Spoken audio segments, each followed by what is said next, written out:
And all my freaking drinks. I just left all my drinks in the kitchen too. I went to fill my coffee cup and do this, and now we're going live, and I got no damn drinks with this here. Okay, the light is green on YouTube. We're going live. And we're starting at DEFCON 3. Wow. Yes, we're here. All right, we're going live. This is CoCoTALK, episode 70. We're on the air. We're going to do it live in 3, 2,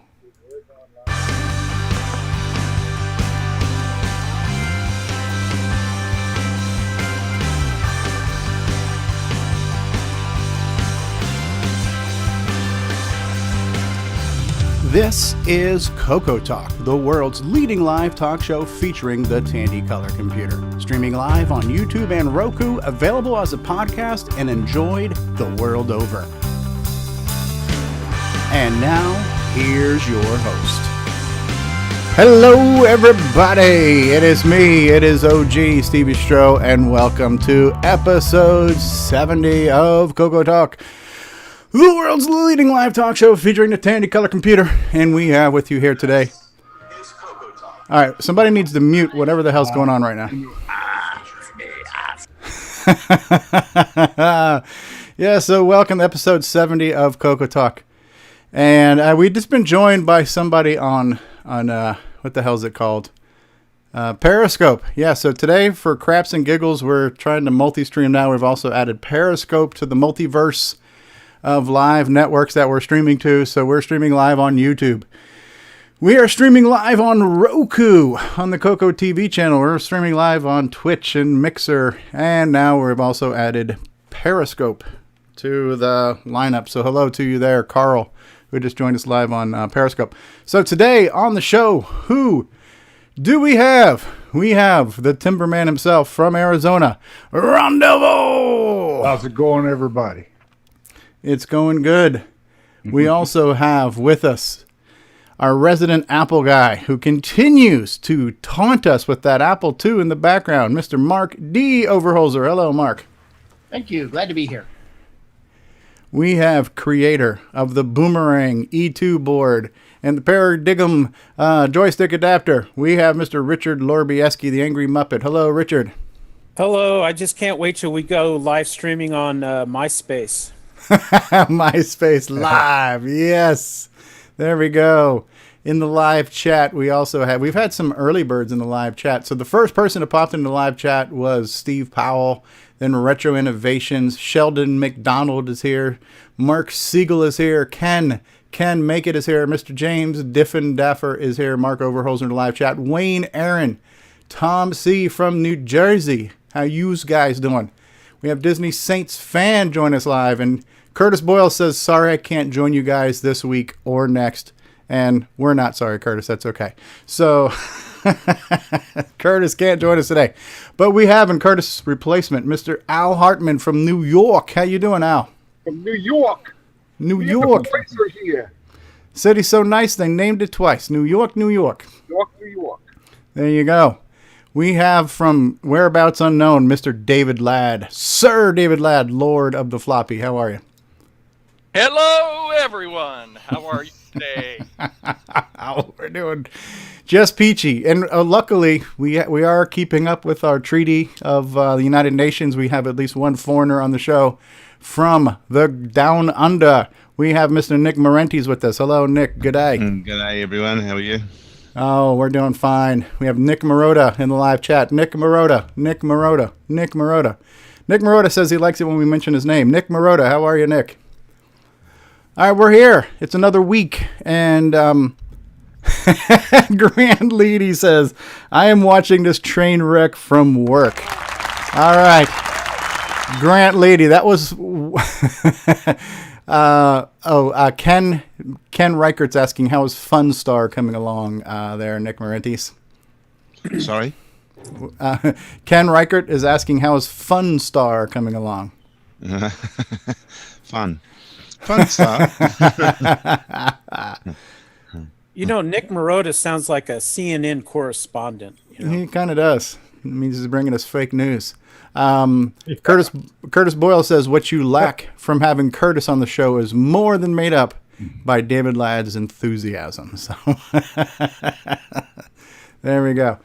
So what I was getting ready to say before Grant blurted in there was I wanted to really tell you guys how great last week's show was. And I want to thank everybody for doing the show and for having a good show and allowing me to be able to jump off and spend some time with my family who was visiting. Good show. Grant did a great job. You guys all did a great job. The audience. Thank you, Grant. Thank you, Yeah. Grant.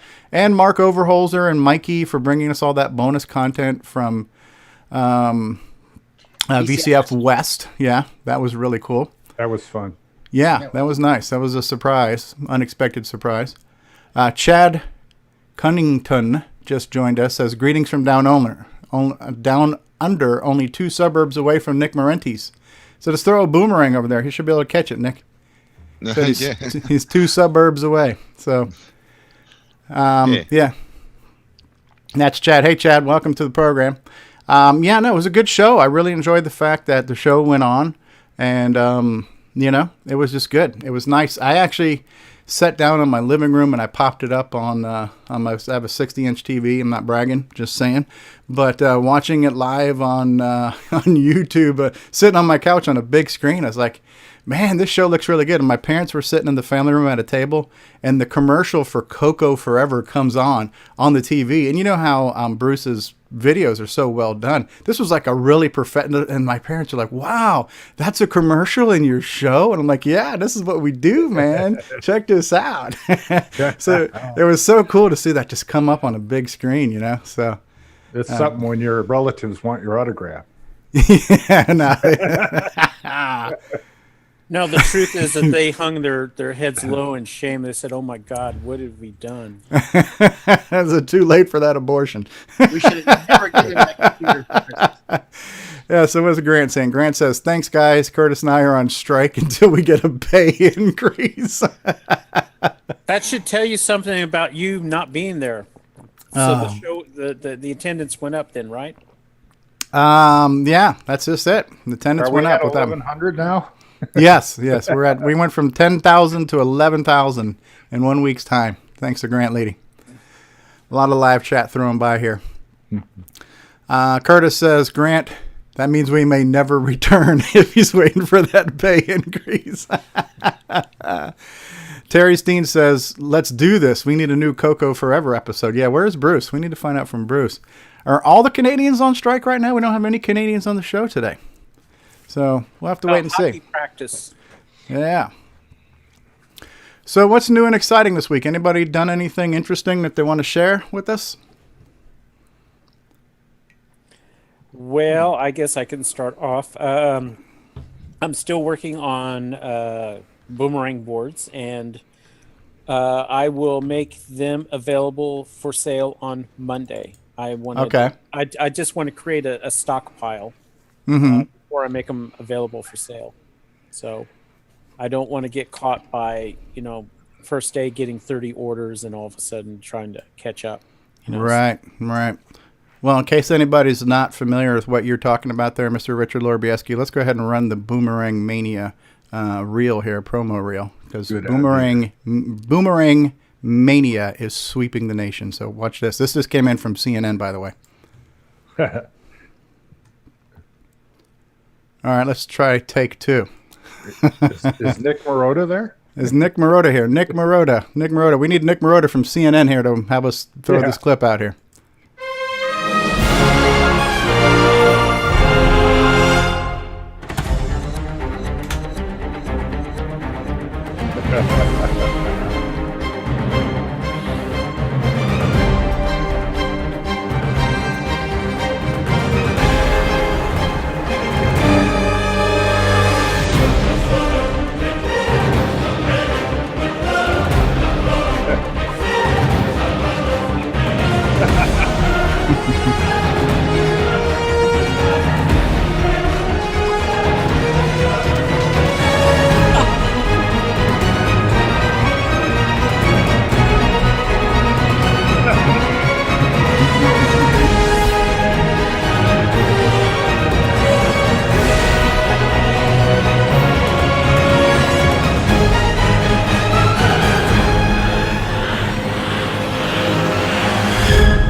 Boomerang mania is real. The Boomerang E2 board. Available from Boyson Technologies. I'm excited. I just checked my mailbox, and guess what was in it?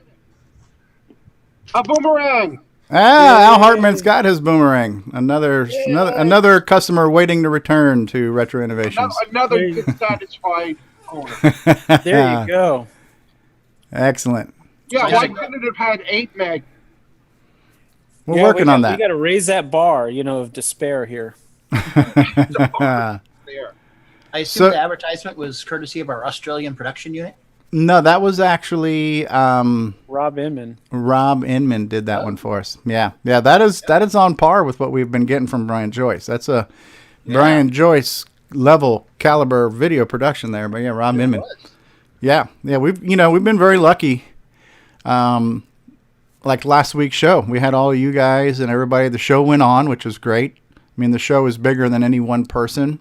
The theme music, we got from Bruce Moore. We've gotten commercials from Ken Reichert, Jason's brother. We've gotten bumpers, musical jingles from Alan Huffman. And Curtis Ladd.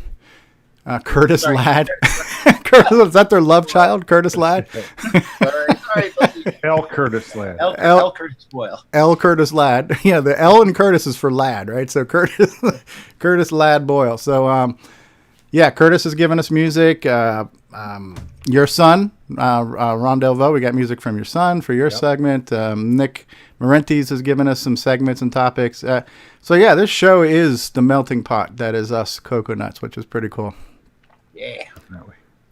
Curtis wants to know, does Curtis Lav have a mullet or is he bald? Since he's got a hybrid, it's bald on top and mullet down below. Like Gallagher. This was great, Ron. I have this queued up to show. Okay. But you had a picture of Curtis that you put on the Coco and you put on like your 10-foot screen at your church or whatever. At church. Exactly. Yeah. So there's Curtis Boyle, and he didn't burst into flames. No. So that's good. The congregation.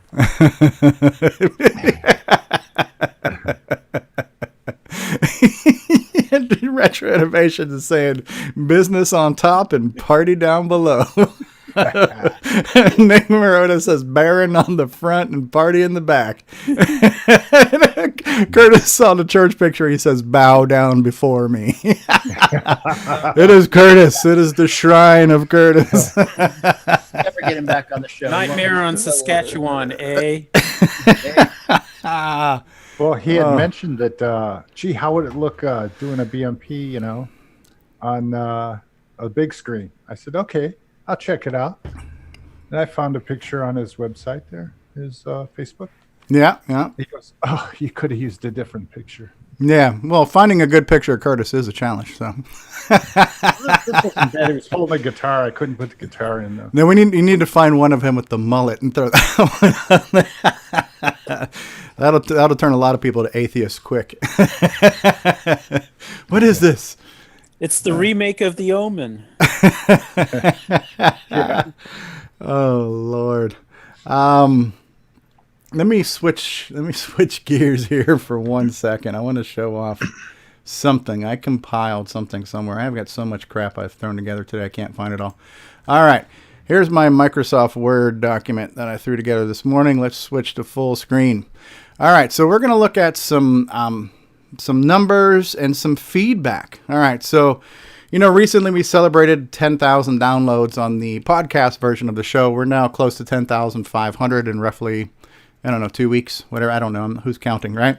So last week's episode, episode 69, has, as of this morning, was a total of 303 consumptions by the viewing public between the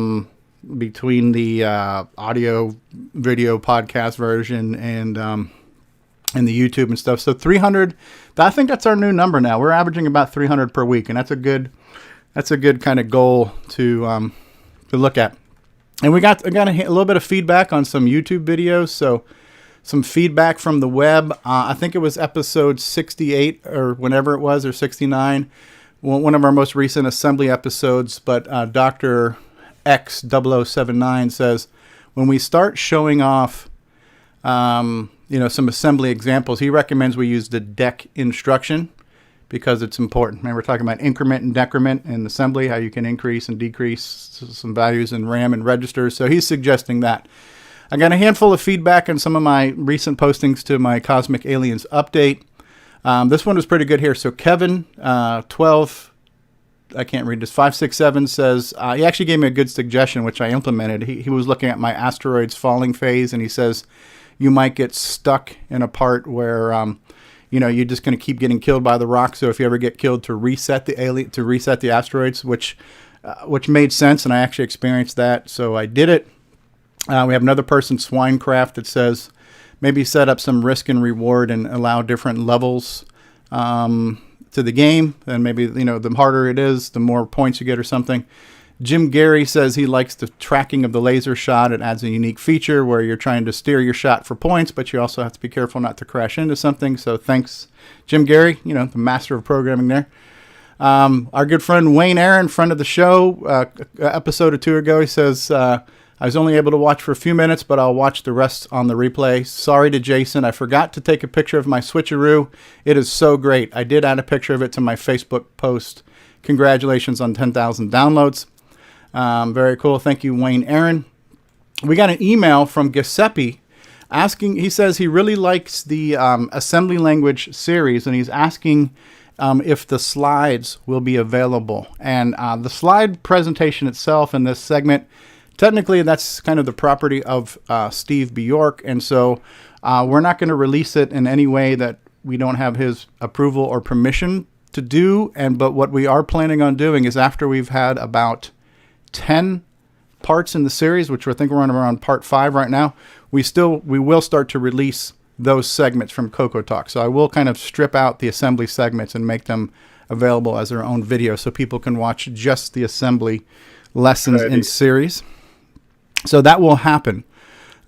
Giuseppe is what Chad's saying. Is it pronounced Giuseppe? Okay.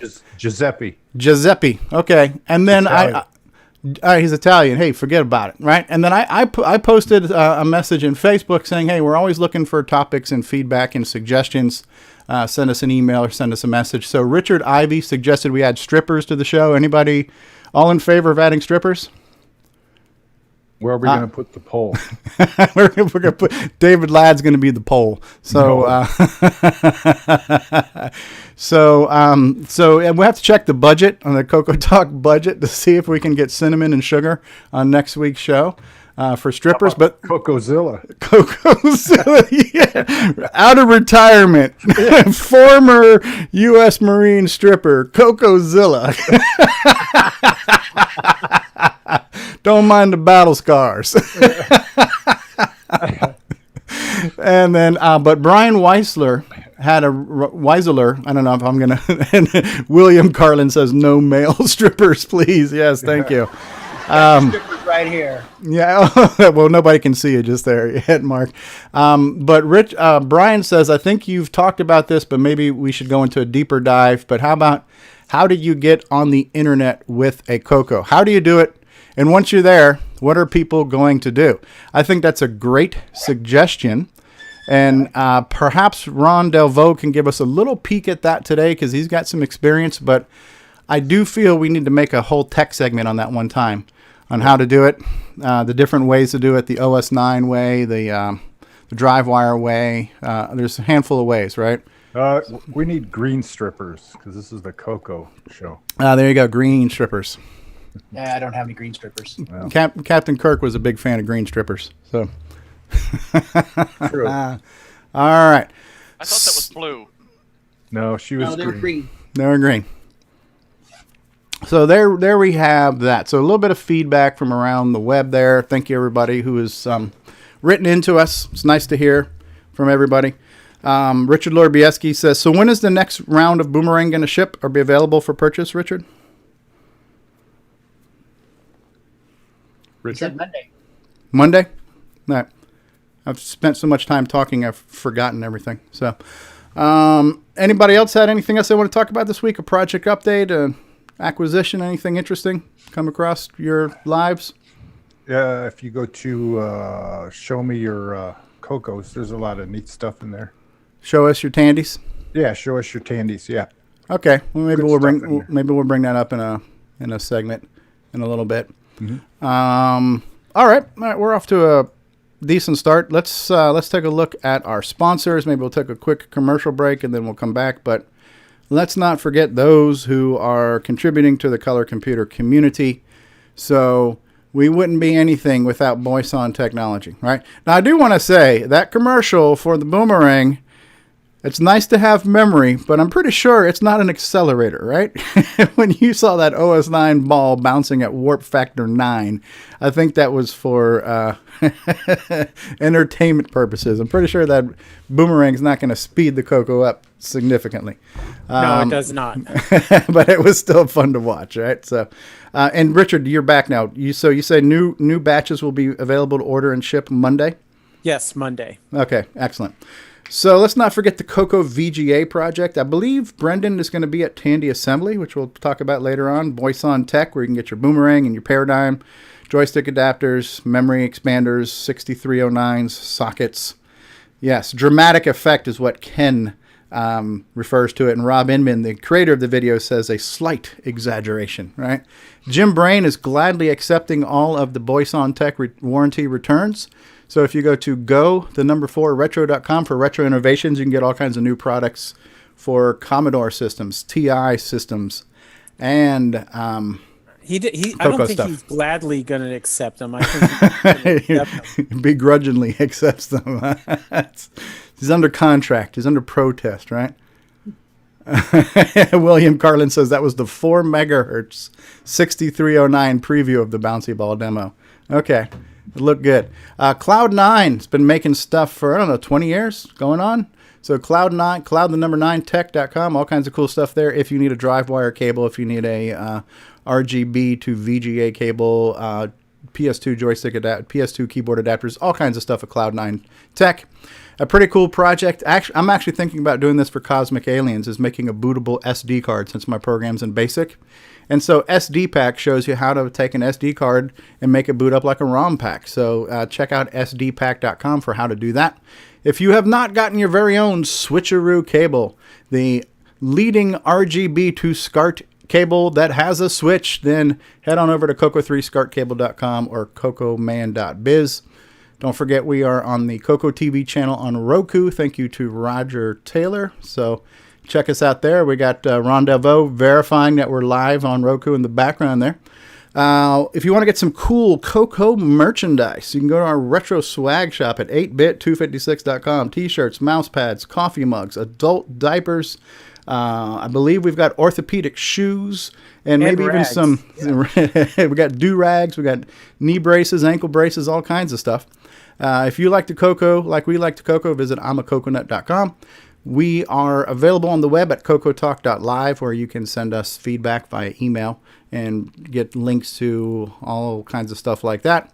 The Coco Crew, the podcast that started them all, available at cococrew.org. Good friend Brian Joyce, Nick Marenti's neighbor, Extructus Productions, available at FD501.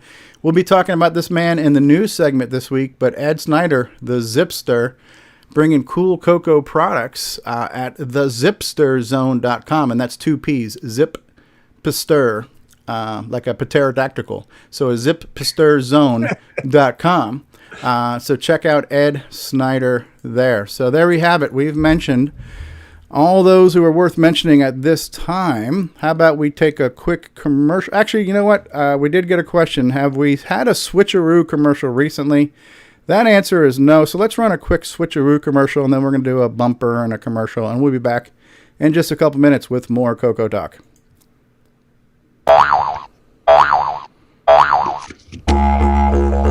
Switcheroo, the RGB to SCART solution for the Color Computer 3. Use your Coco with a modern display. Go from RGB to composite with just the flip of a switch. The Switcheroo. Artifact colors do not work in Australia. Hashtag irony. Coco3scartcable.com. Hi, this is Sean Wheatley, and you're listening to CoCoTALK with the original gamer, Stevie Stroh. We'll return after these messages.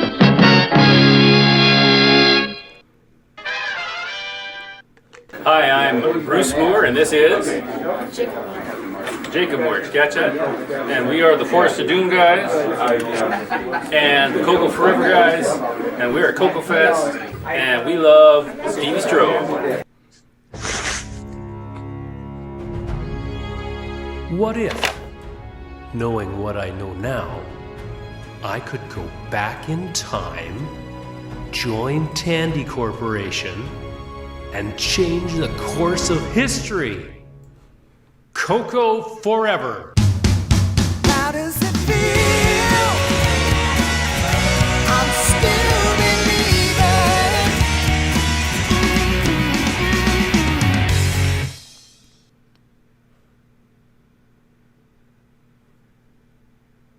Hey, what's going on, everybody? It's me. It's Original Gamer Stevie Stroh. You know, gameplay. To get your copy of a Gameplay Goodness Color Computer Gaming DVD today, head on over to 8bit256.com. There you will find several DVDs featuring color computer gameplay videos by the Original Gamer Stevie Stroh. So to get your very own copy of a Gameplay Goodness Color Computer Gaming DVD, head on over to the Retro Swag Shop at 8bit256.com and tell them the Original Gamer Stevie Stroh sent you.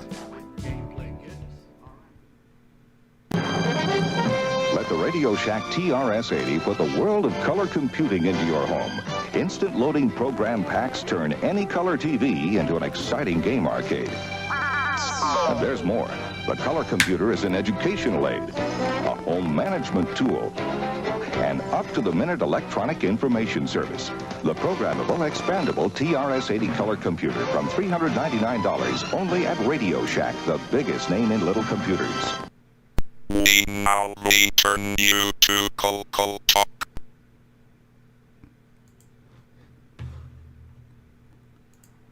All right, we're back. Can you hear me? Yep. All right. Well, Look who's we have a special guest. Somebody sneaked in on us during our commercial break. Hey, Dennis, how are you? Good. I'm Dennis Bathory-Kitsz, by the way. I used to be involved in the Cocoa community. Right now, all I do for the Cocoa community is run a mailing list. Well, that's good. It's And a something. fine mailing list it is. Yes. Yeah. So you're referring to the Cocoa mailing list, correct? Well, that's the one then. Yeah, sure. It's been around for, gosh, it's 15 years since we moved it from Princeton over to my server. Yeah. Yeah. Hey, thanks for joining us on short notice. I know Ron invited you last week, and we were kind of in a state of turmoil last week. We weren't sure if we were going to be live or not and everything else. And so, yeah, thanks for being here. And I know Ron had posted a picture you've made all kinds of cool stuff for the color computer in the past, right? Like music synthesizers and lowercase kits and all kinds of stuff, right? Lower kit was one of the first hardware projects, and I enjoyed doing that because I also got the opportunity to create a whole bunch of font sets to go with it. They're all probably all disappeared by now. They were in ROM, EEPROM, and so they probably have all self-erased by now. But I did Cyrillic and katakana as well as upper lowercase, so that you could just swap out the ROM and have a different. Wow. Yeah, it was fun. Are you familiar with what we've been doing with the color computer as far as hardware goes? I sort of look it over, but I don't have I don't remember anything. It's really very funny. It's all sort of faded to the point where everything looks like something from my past. Well, it is something from my past. It's been 30 years since I actually had a running Cocoa. So did you save any of your stuff? Nothing except the manuals.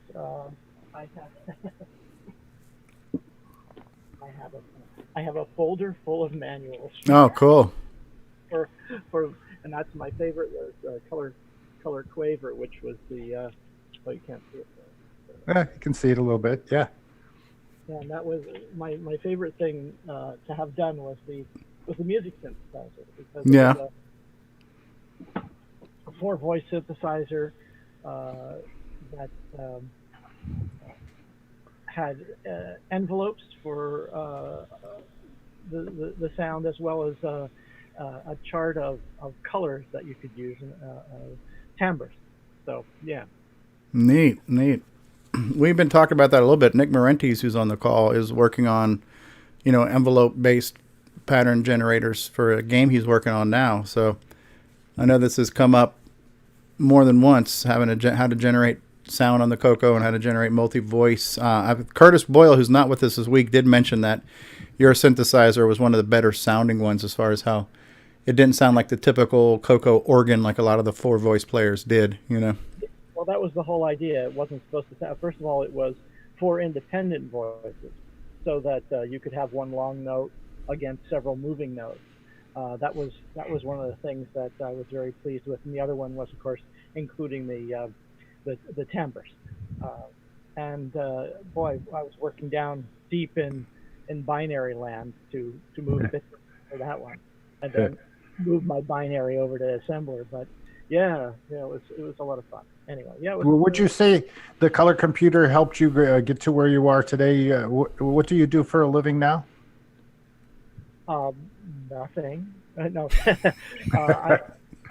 No, I've been self-employed for forever. I mean, since before. Since right around the time I started my company, I left my job as a typist, and then I founded Green Mountain Micro in 1979, and it went under in 1986.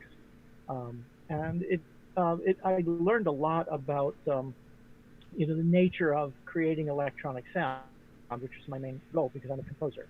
That's the whole reason I got into technology in the first place. I had my first synthesizer. I built my first one. I had my first commercial one in 1973, and kept at it. And I sold that synthesizer, that 1973 synthesizer, only 2 years ago to an artist. I don't know if you recognize his name. He goes by the name of Goche. Gotie. No. He's a Belgian-Australian pop artist. Anyway, my students at college, when they heard that he had been here to buy my synthesizer, all went crazy. So now, yeah. what processor was in the synthesizer? Say what?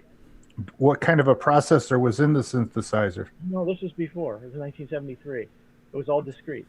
Oh, okay. Analog synth. Are you familiar with the one that, did we mention this last week? There was a 6809? Fairlight. Yeah, the Fairlight. Yeah, no, the Fairlight preceded mine considerably. Everybody was building stuff back in those days. There were the Putney synthesizers, the VCS3. Moog came in around that era. The synth that I ended up getting, the reason I liked it was because it was all cross switches. Instead of using cables or pins, all these things that were hanging out and falling around, it was basically a self-contained unit with a full keyboard, stereo speakers, and cross switches. So you didn't have to plug anything in if you didn't want to. So it was kind of cool. I had that for many years, and I got into the digital end of the technology. After I left the CoCo world, I got into the digital end of the technology by writing about barcodes, basically, RFID barcodes and things of that sort. And so I wrote, I don't know, a couple hundred articles for trade magazines on barcodes and RFID and 2D barcodes and so forth. And then that field collapsed because with the new copyright laws that came in 1998, they could hire us without allowing us to keep our copyrights. So that's when I got out of the writing business. And then I started teaching college when I was 60 years old. Got my PhD at age 56, I think it was. That's awesome. Yeah, Nick Marentes just gave us a picture of you on the cover, a picture of you on the cover of Color Computer magazine. What's fun after that one? Very, very well. Charlie Freiberg took that picture. Yeah, neat looking sunglasses there, huh? Yes, he made them from the cable, put them together, and like a ribbon cable, huh? Yeah, the ribbon cable. Oh, that's neat. So that's cool. So that's so yeah. As I said, it's been 30 years since I've touched any of them, really. Well, who did you used to hang with in the CoCo world? Who did you know well? In nobody really. I mean, because I was up in Vermont, and essentially, you know, it was early internet where we had to use the CompuServe gateway to email out. So, you know, Marty Goodman came to visit once. Did you know Wayne Day? Wayne Day. He was in CompuServe. You mean the publisher? No, that was Wayne Green. No, I didn't know Wayne Day. No. Oh, okay. Wayne Green I knew because I wrote for his magazines. I wrote for Kilobode when he had the special electronic music issue. I was the editor of that and created some hardware and software for that. And I also wrote for that. 80 Micro. For what? 80 Micro, the TRS-80 magazine. Wayne Green's publication. That was the one. Right. Yeah, it was. I was. Jay Commander was the other person we worked together on that magazine, and yeah, 80 Micro, and then we went to the Color Computer magazine, which was then folded into the Ziff Davis people who shut it down within a month, and then I started my own, and that lasted a year essentially before we ran out of money because our advertisers never paid us. Gee. And that contributed to the sort of the death of my company because I put the few profits I had from Micro, which were very few, into that. So I lost that, lost Micro, pretty much lost everything then. So I got out. That's one of the reasons I got out of it. There was no point in staying. So do you have a bitter taste in your mouth from the Coco stuff, only because of it falling down, or? No. It was as they say, a learning experience. I was never a business person. You know, my whole reason I got into the whole computer world before the Coco was the Model 1. The whole reason I got into it was because I felt there was a big divide between the average person and the programmer and the hardware designer. Yes, for sure. They didn't know what these things were. They were entirely and completely at the mercy of somebody selling them something. And so I said, okay, you know, what I'm going to do is tell people how to make stuff, tell people how to program stuff, and see where that goes. So I started a little tiny newsletter in 1979, which I sent out free to anyone who would send me a postcard with a cat. So if they sent me a postcard with cats, I would send them my newsletter, and that's how the first newsletters got out. One of those fell into the hands of a guy by the name of Jim Terry, who was just hired on as the editor for this new magazine for Wayne Green, and he said, can we use some of your newsletter contents for our magazine? And I said, no, but I'll write you a monthly column if you hire me. And so he did, and that's how I got my first column in the 80 Micro. And wow. There, I was writing articles. I was writing for 4 magazines a month for a while. And you wrote a book on hardware for the TRS-80 Model 1 as well, on how to do different mods on the TRS-80 or fix up problems in the TRS-80 Model 1. That's right. It was a fun book. It was called The Custom TRS-80. Yeah, that's it. I've got that one. I have that book. Well, TRS-80 and Other Mysteries. Yeah. Blue book. Yeah. And my Model 1 has Dennis's high-speed mod in it. And it was working up until the time it got dropped when I moved here from Philadelphia to New Jersey. And my Coco has the lower kit and a TV buff in it. Yeah, the two of Dennis's products.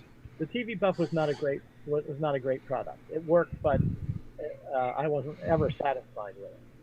The rest of the things I liked, but that one I was never satisfied with. And I have 2 ROMs for the lower kit, so I have 2 sets of your. And somewhere, if I can find the tape for the carrot character generator, I've got more character sets on there. Boy, so you remember names that I've forgotten. Yeah, that was the name. It wasn't the character generator. Well, yeah, I scanned in the manuals and put them up on the archive with your permission. Yeah. I just have, I don't think of those words don't come to my mind as anything I ever did. Now that you remind me, yes, certainly. And then, of course, I remember being at a Rainbow Fest with you, and and you were in the. I worked for Spectrum Projects at the time. Right. And you were in the next row, and you were giving out buttons that said, "I'll teach you a thing or two." Now, which of the fests were you at? The one where I wore a white gown, or the one where I wore a prison outfit? The prison outfit, I'm pretty sure. I think that was Brunswick, New Brunswick. That was Princeton. Yeah, that was Princeton. Yeah, and that was one of my favorites because You're going to have to take some aspirin. Your brain is going to swell a little bit. Oh, Dennis is one of my favorite people because he made my Model 1 so cool. I had the fastest Model 1 in the East. And it was not easy. You know, to be honest, his book wasn't such that you could just do A, B, and C and have something that worked. You had my buddy Tom did most of the work, and he knew what he was doing. And he had to debug my expansion interface to get the memory timing correct. It was a lot of work, but at the end, it was very satisfying. it was fun. Yeah, I had that. Actually, I had that Model 1 until 1992, and I continued to use it to write all my articles for the magazine until 1992, and that's when I finally got an early Windows PC. But then you know, to bring this in back into the color computer world, you had an article on how to put a Model 1 keyboard into a CoCo. I did, because I liked the full travel keyboard, and the only way to get a full travel keyboard obviously was to make a modification, and I had a long cable on it, actually because I like to sit by the wood stove, and so I had a long cable to where the computer sat. Nice. That's Anyway, cool. Other things, maybe my memory will come back. Well, I got a couple of questions from the live audience too. So Curtis Boyle, who's one of our regular co-hosts but can't be here today due to Canadian border restrictions, he's asking Dennis, do you remember your ambient music demo you did at a CoCo Fest? The room played different notes depending on where people were walking in the room. Oh gosh, I'd forgotten about that, but it was based on, well, it ended up becoming an installation where let me see if I can describe this. I worked with a sculptor in Montana who created an entire civilization. The civilization was all sort of artificial people and so forth, and it was all part of a room. And in this room, I had a group of 4 CoCos connected together to a master CoCo, which pulled in on a analog to digital converter board I built 17 infrared sensors, and they determined where people were walking in the room and how they used the room. Then I fed out of that from the computers and tape machine controllers. I fed back sound, and the principle was that if you interfered in a space in the room that was infrequently used, the sound would become this massive, overwhelming pile of stuff. Whereas if you walk into the room through the main door, which was used frequently, the sound slowly learned that was a frequently used space and didn't react. So over the course of the 4 or 5 weeks that it was installed, I had self-modifying code and a data set that learned how the room was used and responded differently. So wow. So that was installed at the Yellowstone Art Center in Montana, and I believe it was 1986. And that was sort of the pinnacle of my attempt at very early self-learning programs.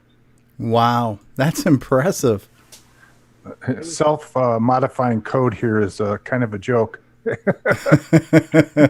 in our little group here. Yeah, it's. Those days the machines were too slow to access large data sets. So what I did was actually change how the behavior of the program depending on the information that was coming in. It would actually change its jumps and and its internal fixed data. The fixed data became different as the room was used. So it was a really interesting experiment in that. It actually worked. And that was the thing that was the funnest. Right. People installed it actually worked, and by the end of the 5 weeks, the room was behaving entirely differently from the way it behaved when I first turned it on. You first turned it on, and the people would walk into the room, and the system would go crazy. And gradually, as more and more people walked in through that entrance, the system forgot that it was an important space. Whereas if they walked into a corner, which nobody really went to, the whole thing would go crazy. And in every corner and every part of the room, there were these clay and cloth and fur creatures that she had created for the civilization. So it was fun. That's absolutely amazing. Yeah. No pictures of this stuff? Yeah, I have photographs of it. It's on. If you go to my main website, which is Malted Media, like malted milk, maltedmedia.com/Bathory, Bathory, there will be a link to an installation called Invoca a Lupo, and that has the photograph of the installation and even an excerpt of the sound from that room. Wow. That's cool. Yeah. Bathory, B-A-T-H. Or what? Okay. Find me, and if you look at the column on the left side, there will be, I think, something that says landmark projects or something like that. Okay, so I found your site. Music, performance, landmark projects. Okay, so what am I looking for? Invoca a Lupo. Is it there? Let me just bring it up here because I can't. It's not. Yeah. Okay. In Boca al Lupo, 1986. That's the one. Okay. So the installation. Those are the creatures. Wow. Oh my God! And these black and white photographs are very surreal too. Yes. And if you move down, you'll see what I looked like in 1986 as well. Wow. This is the setup here. Yeah, that's it. Wow. Cross connect. This looks. No need for computer covers, huh? No. Does this? Did you by any chance have Paul T. Barton help you work on this? I love wires. Okay, here you are here. Yeah, there I am. There's some of the artwork. It looks like some type of mask here, huh? I think that's yes, it is. There was a speaker embedded in that. Neat. Neat. Yeah, and there are many more photographs of that, but those yeah. Did you have an amplifier hooked up, or was it just a sound? 17 channels of sound to match the 17 analog input. Oh. So yeah. Didn't anyone tell you that our computer didn't have a sound chip? That's amazing. You did well. Yeah, I put the link in the live chat if anybody wants to take a look at that. So that is really cool. And Ron, how did you run into Dennis? Ron, you're the one who ran into Dennis and invited him to the show, right? Yeah, he's always been a favorite of mine. And I'm looking in the magazines and I'm seeing his face all the time. And I'm thinking, well, is this guy around, And I remember seeing him, so I'd bug him every once in a while. Yeah. He did exist. What? What? You mean he wasn't a marketing gimmick? Well, I'm sure everybody's grateful for the CoCo mailing list too. It's a pretty popular, yes. Absolutely popular way to communicate. Curtis Boyle had also mentioned that you had a series on assembly language that was on cassette tape, and I believe that's available to download the digital form of those cassettes.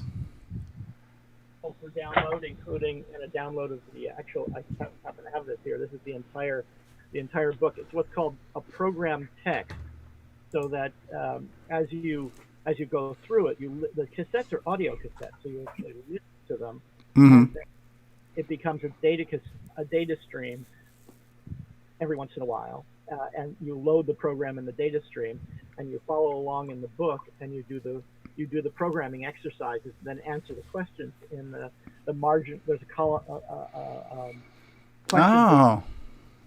And if you answer a question wrong, you go back again and you keep doing it until you get it right. And once you've gotten it right, you can move on to the next section. Wow, that's really neat. That's pretty innovative. Is that a kind of a learning style? It's called programmed learning. It was very Yeah. popular in the 1970s and 80s before we had, computer reinforcement of learning, where we had these looping lessons.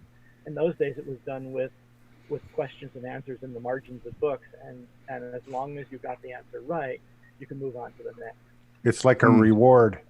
Yes, exactly. Yeah. And it almost sounds like a learning flow chart too, where you can't move down to the next node until you've kind of finished something here. Yeah. Right. Sort of. Yep. Yeah, neat. That is very cool, man. What an interesting history, huh? Well, we're very. The programming days and the hardware days were fun. There were you were constantly kludging something to make it work because everything was so slow. And my interest was music, and music it's so demanding of resources, and it wasn't until you actually got to the first gigahertz chips that you could get a reasonable musical output. And now, of course, I can output full orchestral pieces for demonstration. Now today, of course, it's quite different, but it's I couldn't have imagined when I got my first Model 1, actually, in 1978, that we would evolve to that point. Yeah, it's interesting. The first time I heard classical music was on the color computer. And there used to be these programs you could just load and execute, and they'd play like Bach's Fugue in D minor and things like that, And so all the Beethoven's Fifth. And so these little demo programs I listened to, and to me it was interesting because it was, electronic on my computer, but it also got me an appreciation for classical music that I still have to this day. So I credit to Coco for me liking classical music, because I heard it in a cool way, Very funny. That's great. Yeah. So that's basically my whole story. I mean, there were the good parts and there were the bad parts. When sure. As some of you know, the custom TRS-80, the Model 1 book, that sold extremely well. It was one of the best-selling books for 1 year, and the publisher did a second printing. And then there was this whole little scam that happened where the publisher overprinted everybody's book in the custom series. Too much to pay for, went bankrupt, and sold all the books as scrap, except that he sold them to a company he owned in the next state and went on to continue selling the books without having to pay any royalties. Oh, wow. We were all very, very unhappy. Yeah. A number of people who completely got out of the writing business because they were so bitter about that. Yeah, we hear some of those stories about people who have been burned, and are also people who used to advertise in the Rainbow. Some of those guys got burned, and I think if we look back now, and you have the benefit of time to look back in the past, hopefully we can all see that there was probably a lot more good and a lot more enjoyment that happened than maybe some of the little things. And I think a lot of us, just fans and consumers, we never had the burn that some of you creators had. But one thing that I think, I'm not sure how, you're obviously familiar with what's going on your CoCo mailing list, but are you familiar with just how much is going on with new hardware and new software, and how this whole kind of revival of CoCo enthusiasm and stuff, and it's like the glory days are here again? I've been reading about it, and it fascinates me that there's so much new material being produced. Of course, I go to the CoCo Facebook page so I can see photographs of this stuff. Mm-hmm. With their new hardware designs, all beautiful. Let me interrupt you for 1 second here. Okay, so you are the creator of the CoCo mailing list. Yes. And you're also on Facebook. Yes. Okay, because usually there's this divide where it's the list and there's Facebook, and there's not a lot of cross-pollination going on there. You've got the hardcore loyalists that are into let's keep it black and white on the list, and then you've got the shiny, fluffy, foofy Facebook people, and there never seems to be a lot of people meeting in the middle there, and you're one of them, and you're the creator of the list, so God bless you. Are you going to get yourself a Coco 3? No, all of that stuff is all of the stuff. Like I said, manuals and a few sort of entertaining little things are gone. The only thing I've actually kept that is sort of entertaining box called the Lower Kit Museum. So when you open the box, there's my original wire wrapped lower kit and all the variations of those from the first one to the last one. Wow. It's really entertaining to look at this thing because it has first one, which is like tons of little wires everywhere, because the documentation is quite good but a little bit opaque in those days. And so especially figuring out how the 6847 works and how to make it respond to an external request was tricky at the beginning. So I wire wrapped this monster. It looks like a bird's nest. It's like 3D. It's not like just wire wrapped from the bottom. There's all this stuff going to the top because I had to try and hook it up to a EEPROM socket to make sure that it worked. Anyway, it was a lot of fun. I have that, and I have my documentation. Everything else, I gave away to people over the years. Well, if you get the itch, this is the place to find out how to get in touch with another machine. Even the Model 1, I thought maybe you would probably like to have again, wouldn't you? Nope. No? No, I'm not a retro guy. As a composer, I'm always looking ahead. And although I archive my past projects, I don't go back and kind of relive any of that. Never been in my personality to do that. So this is your first attempt at going back, wouldn't you say? I got the request and I said, "Oh, what the heck?" I installed Zoom on this terrible little $25 tablet I got at Walmart, so I said, "All right." I used it because I do mentoring with a group of people getting their PhDs, and every Tuesday at noon Eastern time, we do an hour and a half mentoring session. And so with this installed, I saw the message and it said, "Okay, join us." I said, "Okay, why not? Let's give it a shot." All right. That's cool. So thank you very much for the invite. Yeah, thanks for being here. Yeah, thank you. Yeah, I've been back in the Coco hobby for like 3 years now, and it was eye-opening to me. There's been a monthly podcast called the Coco Crew that's been going on for 3 years, and that I think really put a spotlight on the community. Was primarily started off as basically an infomercial for Coco Fest. They were really big on wanting to get people to come to Coco Fest, which has now been going on 27 years. I've been to 3 of them now. That's amazing. I went to one. Yeah. Which one did you go? God, I'm having trouble remembering. Actually, let me bring up my journal and I'll tell you exactly which one. It was. Are they all in Chicago? Because that one was in Chicago. Yeah, they have been. Yeah, mostly. Well, there was a couple in Princeton, wasn't there? Well, there was Penn Fest, right? Let me just see if I can. I went to the '84 Rainbow Fest. Dennis, Curtis Boyle is asking if you have any interest in using emulators at all, just to fire up an old machine. Well, let me answer the other question first. It was April 26, 1997. 1997. Yeah. So that was 21 years ago. So I don't know. Anyway, now as for emulators, yes, actually, the only emulator I currently have is actually a Model 1 emulator, because I wrote a piece of performance art music, and I wanted to run the program again. And in order to run the program, I needed a Model 1, which I don't have, so I got the emulator, and it worked, and which was really good. So I was able to print out all of the sheets of that. But that's the only interest I have. I'm slammed with all kinds of work. I do music engraving for people, even though I should be retired at 69. I still do a lot of work for other folks, and so I don't really have time to use an emulator unless I'm actually trying to bring forth a project that I need to look at again, which is fairly rare. So you love your work. So it's as though it's your hobby all at the same time, right? Well, yeah, my composition is, I mean, I've written over 1,100 compositions. I've been performed all around the world, and so that's my thing. I mean, that's what I've always what I've always done, what I did before I was involved in the small computers, and what I've done since.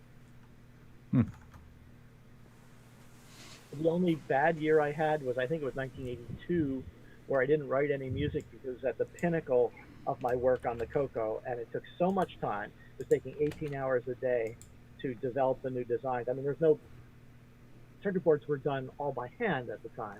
I mean, literally with, I don't even remember what it was called. It was a purple tape, opaque tape that you used, and you actually taped it on transparencies to create your circuit board.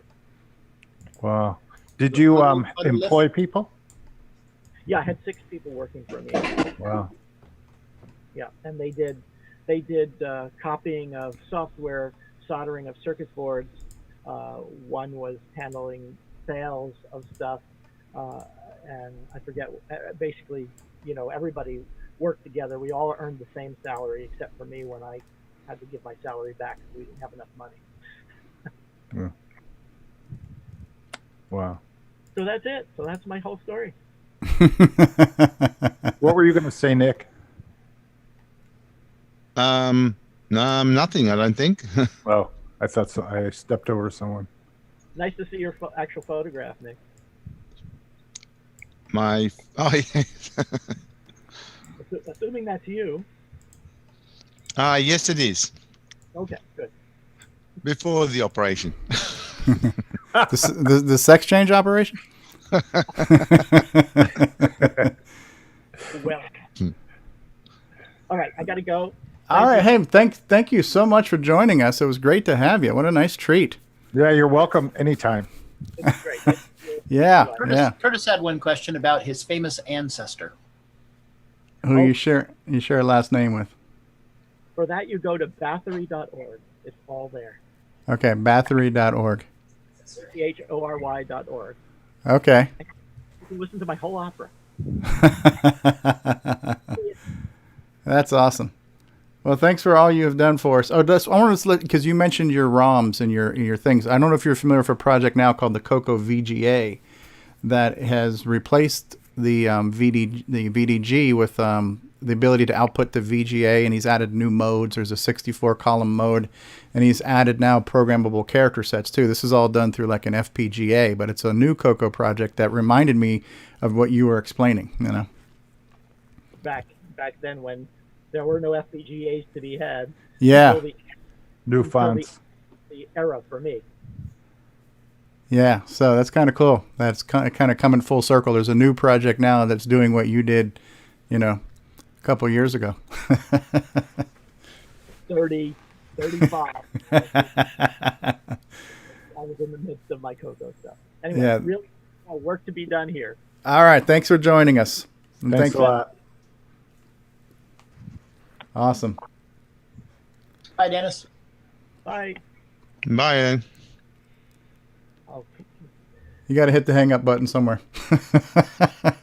Lower right corner, usually. Leave meeting. And leave meeting or something like that, yeah. All right. I don't know where it is, so I'm just going to turn it off. That's easy. There you go. That'll work. Let me see what I can do. I can stop your video. I put you on hold. Look at this picture. Yeah, that's funny. All right. So we'll get it figured out. That was cool. Well, that's cool, Ron. Thanks for inviting him. And what a treat to have him on the show like that, huh? Yep. He's a busy guy, evidently, huh? Yeah. That's a good thing. Yeah. So now we're playing. Now you hang up first. So that's cool. Yeah, All we right. need some other personalities to come on now. Yeah. Well, we got you, Ron. You're a personality. No, we didn't. It would definitely raise our standards. Yeah. We need that Hogue guy or whatever his name is. Hogue. Frank Hogg? Yeah. Frank should come on. Yeah. All right, I actually have. There we go. He found the hang up button, or it turned off his tablet, whichever came first. I have something else I want to show you guys that is kind of breaking, and then breaking. Yeah, and Curtis Boyle says that Frank Hogg is busy touring the country right now. Oh, that's kind of cool. Yeah, but he's got internet. Okay, there you go. Well, all right, let's take a quick commercial break, and we'll be back, and I'm going to show you guys something, and then maybe a discussion, and then I've got some news items to cover as well. So we'll be back in just a few. That was great, man. That was very unexpected. That was 2 weeks in a row. We've had some just nice, pleasant surprises, like the VCF West, and now having Dennis on. That's great. You see what happens when Curtis is not here and Grant isn't here? It's just amazing what how the quality of the show just goes. Curtis is on the left side there. Yeah, Ken is saying, how about Boss Hog? Can we get Boss Hog instead? Rob, you can remember when Jim Brain was the biggest celebrity we could get. All right, we'll be back in just a few, guys. Thanks. Hi, this is Max Jackson live from CoCoFest. And you listen to The Real Gamer, Stevie Stroh.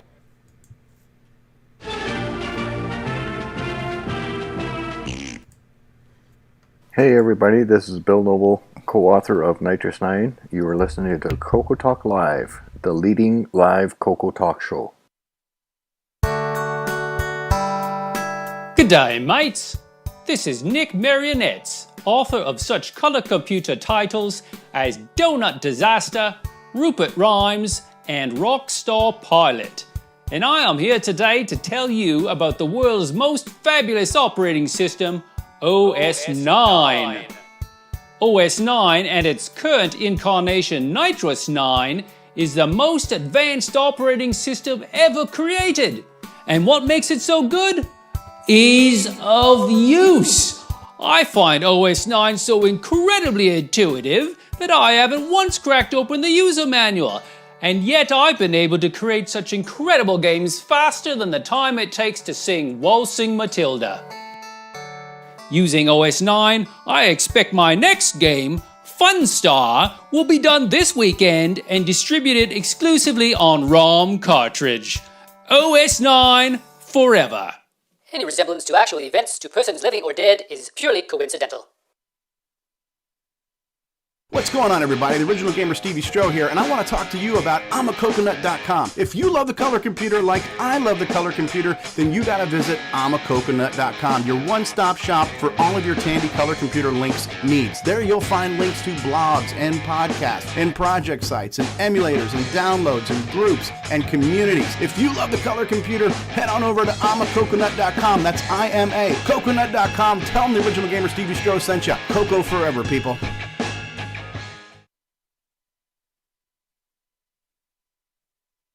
It's a Radio Shack Merry Christmas. This year, I needed to give a real family pleaser. Honey, please help me with this budget. How about a new game, Dad? Please. And I found it. Radio Shack's Color Computer 2. On sale for just $99.95. It entertains, educates, manages. It's expandable and affordable. Now that really pleases me. The Color Computer 2. Sale priced for Christmas. Only at Radio Shack.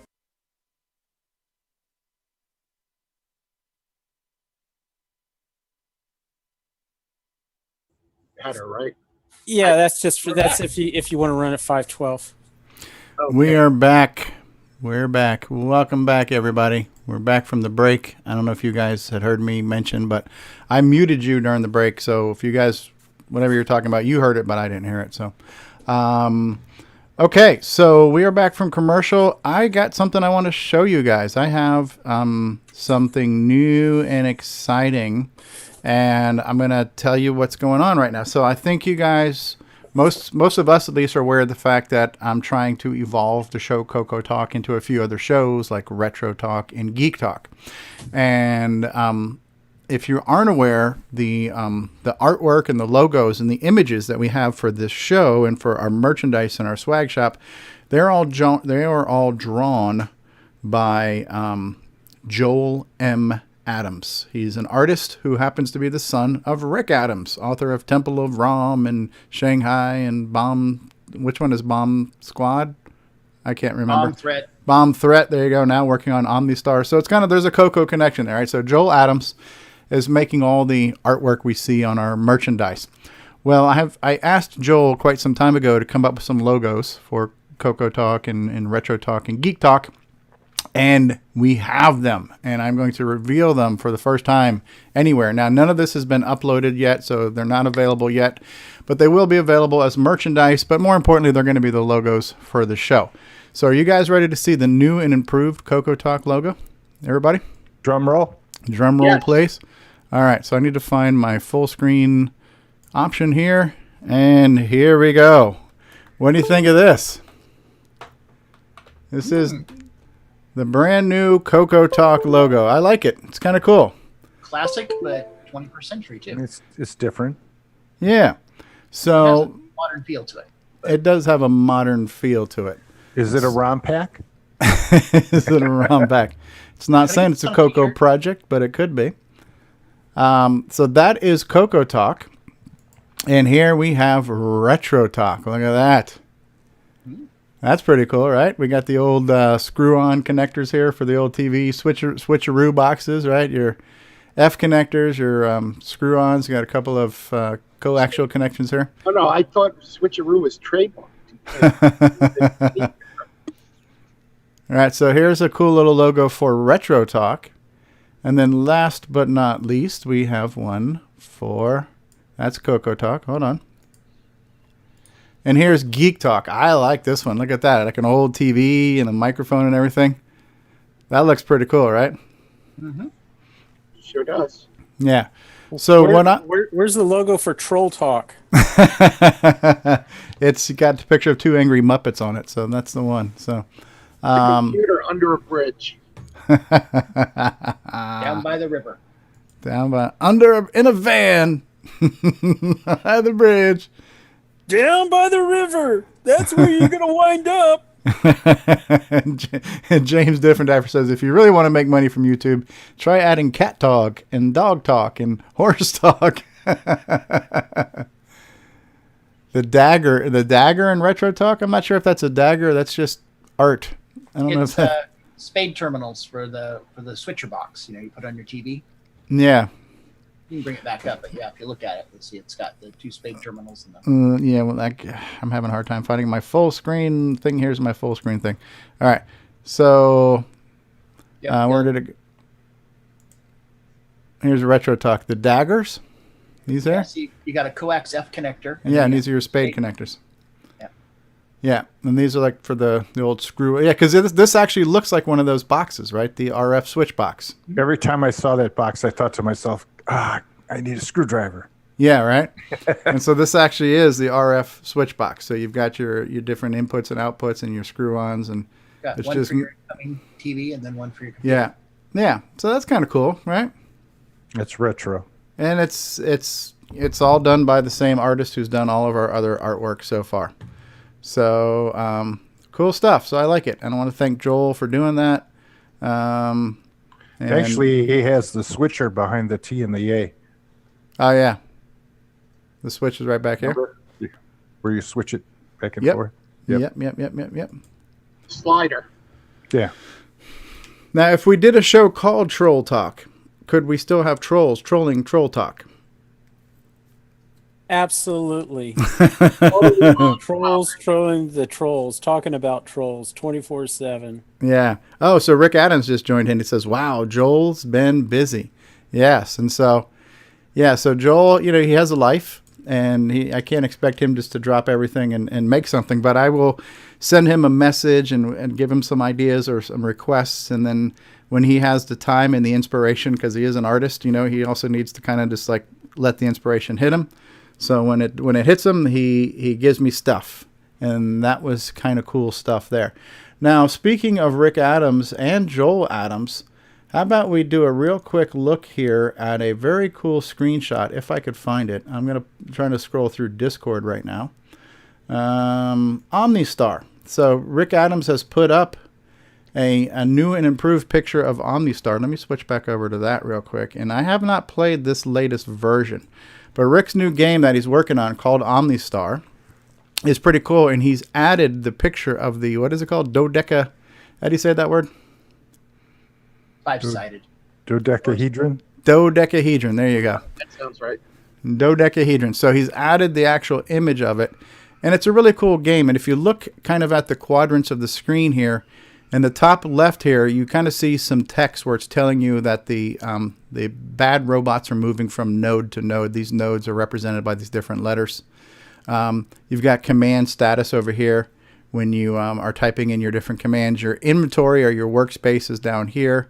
When you enter a node, if there are items in the node, you'll see them in the bottom right-hand corner. These are like, it's like in a text adventure game. If you walked into a room, it'd say, in this room, you see a lamp and a lantern and a bucket of oil or whatever. So you kind of see what's in the room here in the bottom. There's also like your adjacent nodes. This is like if I'm in one node, it's going to tell you what nodes you can go to.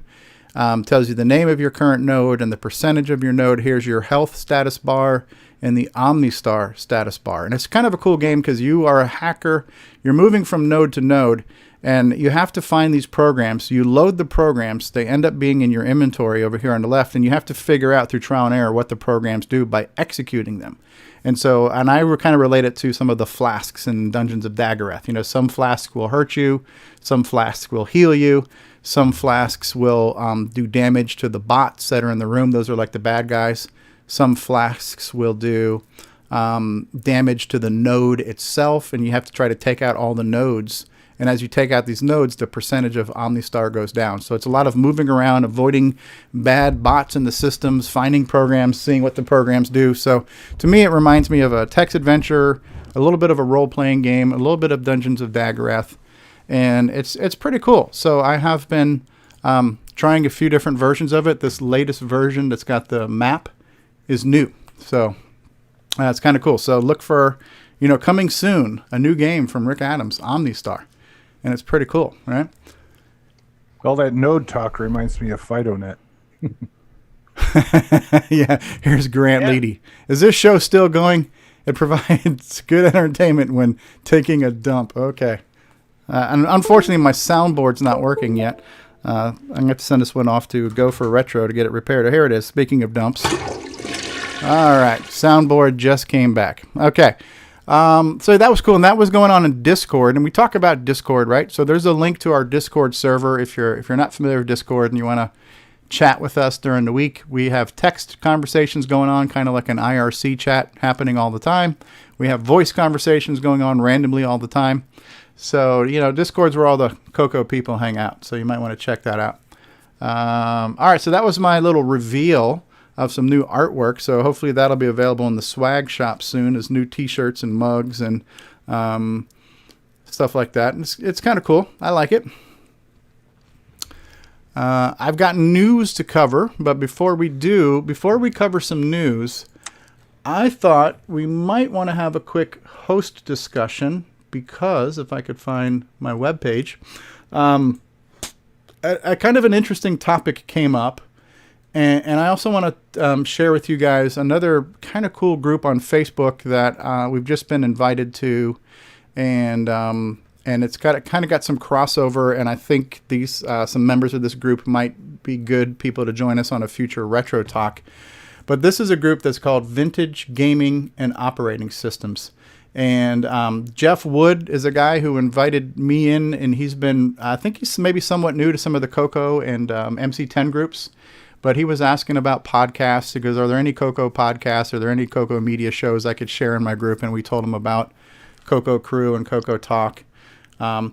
They posed a question here as kind of a poll, and I thought this might be an interesting maybe host discussion. But can retro gaming be all-inclusive? And the longer story to that question is, you know, what does it mean to be retro? Because some people are kind of loyal, saying retro should be only on real hardware, you know, using the original systems on a CRT. And if you're using a flat screen on a vintage system, you're not retro. If you're using an emulator, you're not retro, you know.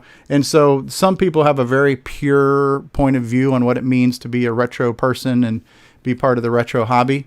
And so the kind of the topic or the poll is that, can somebody be retro? Can you be in the retro club?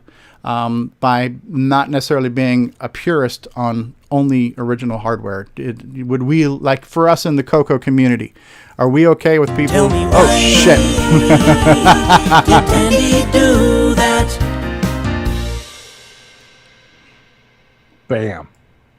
Oops. Yeah, wrong button. Misfired. Yeah, so let's use our community as an example, right? Do we care if somebody's running a Cocoa Pi or VCC or MAME or XROAR or, you know, I think we know, I think that's a rhetorical question for us, but in general, there are some extremely loyal retro people that say you got to have the bare metal original hardware. It's David Ladd's sake, running off a floppy disk. So, you know, what do you guys think about that? I have both. I have both. Yeah. Yeah, if I go traveling. It's not practical to have all 100% retro hardware, especially like floppies and even monitors, because there's very few available at any kind of affordable price. So. Yeah. Yeah. I think there's different levels of being retro. I mean, you can be half retro or full retro. Half retro is only if you're running emulators or whatever, and you obviously might not be able to afford or find genuine hardware, but you can still get into the whole retro thing via emulators or FPGAs or whatever. So you could say you're half retro. But full retro is when you also have the hardware, the original hardware running as well. So yeah, I mean, it's not a bad thing. Right. It just depends on what you can afford or whatever. Or, yeah, either monetarily or space-wise. Some people still have a lot of space to dedicate to stacking stuff around. Yeah. But even if you went true retro, then like 2 meg boards and the SDCs and a lot of the more modern stuff that is available now, upgrades, would not be available because, I mean, they weren't there when they were originally released, you know, the original hardware. It was too expensive. Right. It was not practical to have a 2 meg board. Well, yeah. I mean, the 1 meg, I had a 1 meg board, the Disto one, and I you know, I was able to heat my entire house because of it. Wow. I think it's raining outside right now. I hear weather in the background. I don't know if you guys are hearing that through my microphone. What about David Ladd, Lord of the Floppy? David, you with us? And while we're waiting on David to unmute, what about Al Hartman? Al Hartman, we know you've got a lot of real retro hardware. What are your thoughts on pure versus kind of emulated and hybrid? Okay. No comment.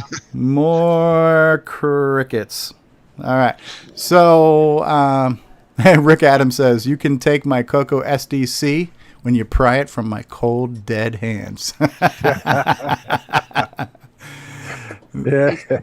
James wanted to know if you've been warned for spamming yet. If I've been what now? Warned for spamming? No. Where? I think the Facebook group we were talking about. Have I been warned for spamming? Yeah.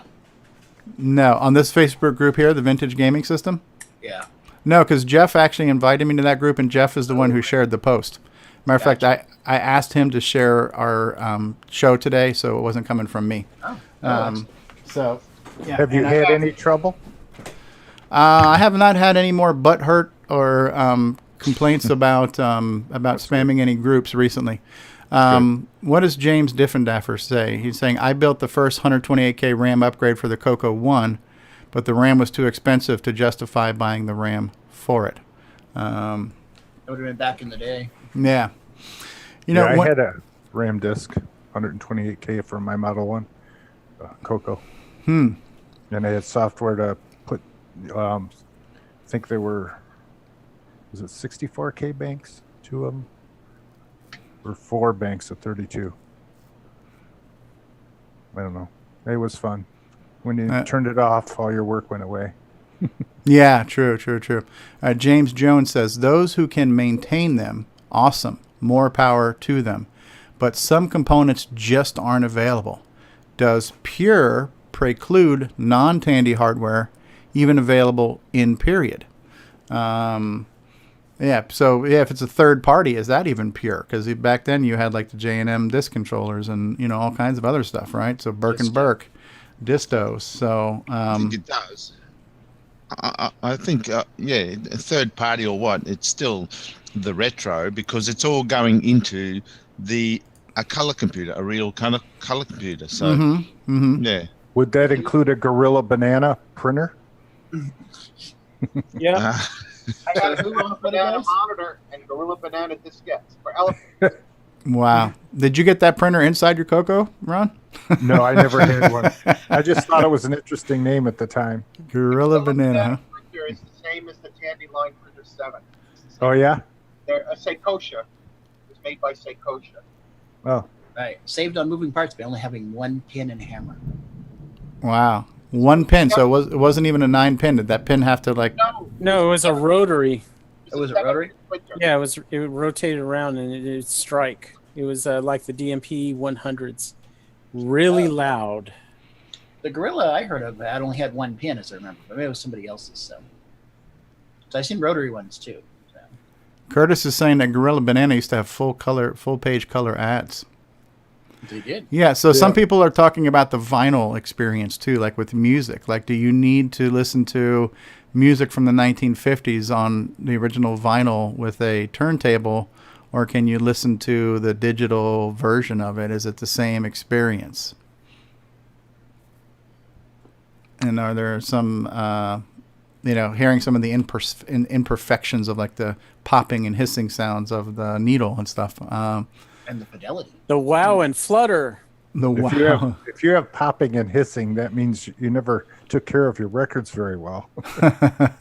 I had a dog one time, golden retriever. One of our first ones, and we had records laying out and stuff. And the dog came over to a couple of the 33s, and the dog was doing scratching the heck out of him.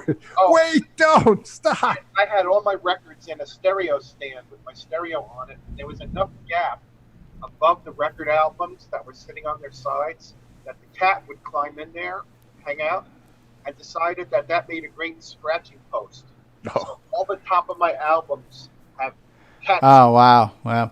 Did you have them in the wooden peach crates too for your albums? Yes, I had some in yeah. Did your cat scratch fever? Oh, no. A true collector would have the Ronco record selector. I mean, yes. I had the Ronco record cleaner that would vacuum and brush the dust out of the grooves. Right. I have. By the way, I was away when you asked me the question. I believe in the classic hardware. I prefer that. I like emulation as far as it goes, but none of the emulators are 100%. And the only thing that's 100% for me is the classic hardware. Right. So I don't. If someone wants to experience the experience and they want to use an emulator, I'm fine with that, because collecting the classic hardware can be very expensive, and getting it running again, you need some expertise. Right, especially if you have to maintain it, or you have things like the capacitors that fail, and if you don't know how to solder and desolder, that can become a challenge. So I'm really loving the Pi, the Raspberry Pi, right, and RetroPie, and all the other emulators that allow people to play the software, to play the games and use the software, and that's great. But I like having my original Model 1. I like having my TDP 100. I like having my Dragon, and those are, for me, much more fun than the emulator. Right. And there's, so you have your different emulators, and James Jones is saying, how accurate must an emulator be? He goes, there was talk of MAME playing floppy noises, which it does now. Yeah. Probably nobody wants simulation of connector corrosion. Do we want to emulate hardware failure? Yes, I would like a Timex emulator that when you tap the side of the computer, you lose everything you typed in. Yeah, that's terrible. That used to be the cartridge port with the 16K RAM pack. I've spent many years teaching IT, and a lot of times we teach things. We use simulations, we use virtual machines and stuff, and have a lot of students will do a lab, and if you're doing a lab in a virtual machine and everything goes right, it's like, I followed the steps and everything worked. And you feel good that nothing went wrong, but honestly, I like it when things in the lab don't go right, because in the real world, things don't go right, and now we have to learn. And now this troubleshooting is a better opportunity. What do you got there, Ron? I have an MC10 that on occasion, I guess I have to go in, open it up, and resolder the socket there. But I had, when I was using my original one back in the day, you would type in, move the PC just a little bit, and then it would disconnect. Yeah. Then you get the prompt again. Well, Yeah. What was that effect again? Where'd it go? Oh, cool. Nick Marotta says you can't use an MC10 emulator as a doorstop. And it doesn't support Windows either. Yes, the MC10 is smaller than the Coco by quite a bit. I learned back in the Model 1 days when I was typing in programs out of books and magazines, every time I got up to go to the bathroom or go get a cup of coffee or a glass of water, do a C save. And save. Yeah, save and save often. Save often. It was called save. It was called save and pray. Save and pray, especially on tape, right? You see what it says there? It's Hold a on. color. It's a color computer. Micro. Micro color computer. It's That means only a fraction of a color computer. It's a color computer though. My Sorry. Timex is a color computer. It's just black and white. Two Oh, colors. we see it in color. There were some nice shades of gray, I think, too. My color computers always ran on black and white TVs, though. So what were they? Monochromatic. Faux color. Shades of gray computer. Retro Innovation says someone should create a nice terminal app for the MC10, so you have a set of MC10s as terminals for the color computer. I have such an app. I have it. I taped it. Got it on tape. Yeah. I have one of those controllers.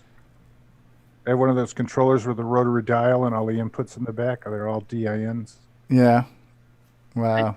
If anyone has a modem and wants to test it, I'll send it to them, because if you load it up on the MC10 emulator without a modem hooked up, it just hangs. It needs something attached to the serial port to pull, and then it will hopefully come to life. Yeah. Oh, that's one of the news items, and maybe we'll do a full-on tech segment on this maybe in a future episode. But how do you get your Coco on the internet is a question that came up on the news that we'll get to after this host discussion is done. But yeah, so the topic was, again, the group that this came up on, and I'm really looking forward to meeting some of these guys and hearing some of their stories. But this is a group that's called Vintage Gaming and Operating Systems. It's a Facebook group. It's got nearly 3,000 members, so a pretty big group. And I've been recently invited to this group. And Jeff Wood is kind of new to some of our Coco groups. He's one of the admins of the group. So hopefully we can get some of those guys and some of the members on a show, or maybe a future retro talk and stuff, because it seems like there's a lot of people in there with a lot of systems and stuff. So there are certain people who are purists. There are purists that say, if you're going to be retro, you got to have, so if I was a Coco 3 purist, then I would be all about, well, I've got to have the real Coco 3. I've got to have CM8 monitor. I've got to have, Tandy multipack, FD501 with the floppies and maybe a DriveWire cable. And I don't know, DriveWire wasn't even a Tandy product, right? DriveWire itself is aftermarket, right? So yes. If nothing else, I'd have to have a real hard drive running OS 9, and how bad would that suck, right? So DriveWire didn't exist. yeah. So even DriveWire is not a purist solution. A 5 meg hard drive with the hard drive controller hooked up to the Yeah. Now we're getting into David Ladd territory here. Yeah. This period. Yeah. Well, yeah, you need a Birkenberg controller. Yeah. So I am not that much of a purist, and for myself, I would never be judgmental against another person who is into the hobby, right? So if if somebody says, hey, man, I like vintage systems, but they're not going to invest hundreds and thousands of dollars to own every single one of them, does that mean that their passion for, the 80s and 8-bit, does that mean their passion is any less? And maybe they're the smart ones who didn't go down the crazy freaking road that I did by buying 40 Cocos and having a room full of crap that my wife can't stand, I used to have a 66 and a 67 Charger. They don't make emulators for those. I wish I wouldn't have got rid of mine. Yeah. And I envy the guys that have had theirs for 40 years. Well, you could get a driving simulator, I suppose, but it's not the same. No, it's not the same. No, and then storing them's another problem. James Diffendaffer says he had a 74 Charger. Yeah. So the problem with real hardware is that they take up space. The computers take up space. If you have the CRT monitors, those things take up a lot of space. They're heavy. They're bulky. They take up a lot of real estate. They consume a lot of power. They generate a lot of heat. And I think some people might just say, listen, I like the Coco, but I'm not going to spend $300 on a real Coco 3. I like it, but I'm not going to, I don't like it $300 worth, right? So maybe I'll get a Coco Pi. Maybe I'll just run VCC, I don't think that's wrong. Now here's the other part of this too. Let's say you have the real hardware. Okay, I've got a Coco. Are you going to own every frickin' cartridge? Because that's insane, right? There's hundreds of cartridges, and those things go from $20 to $40 a piece. That's where something like the Coco Flash and the Coco SDC come into play. Yep. Where I got a real Coco, I have the real hardware, but God forbid I can't afford to buy every cartridge. I don't have the room for them. I'm not going to be able to afford every floppy disk and every cassette tape ever made. Yeah, James says it's not practical. So it's an interesting question, right? So I think most of us in the Coco community, as a whole, we're not that judgmental, right? I don't know how some of all the other retro communities are and other systems. So this was on a group that covers a variety of systems, and maybe some people's opinions are stronger than others on the fact. But I think most of us here, we're kind of okay with, as John Linville would say, whatever scratches your itch, right? All right. Any more thoughts on this one, or have we beat this one to death? It's bleeding. It's bleeding? All right, and we have David Ladd. I don't know where David Ladd went. David, are you there? Testes, 1, 2, David Ladd. All right. Well, we got news coming up, boys and girls, so we'll take another quick break, and we'll be back for some Coco news, so don't go anywhere. All right. Hello, this is Grant Leedy with CoCoTALK. Got your Coco 3 yet?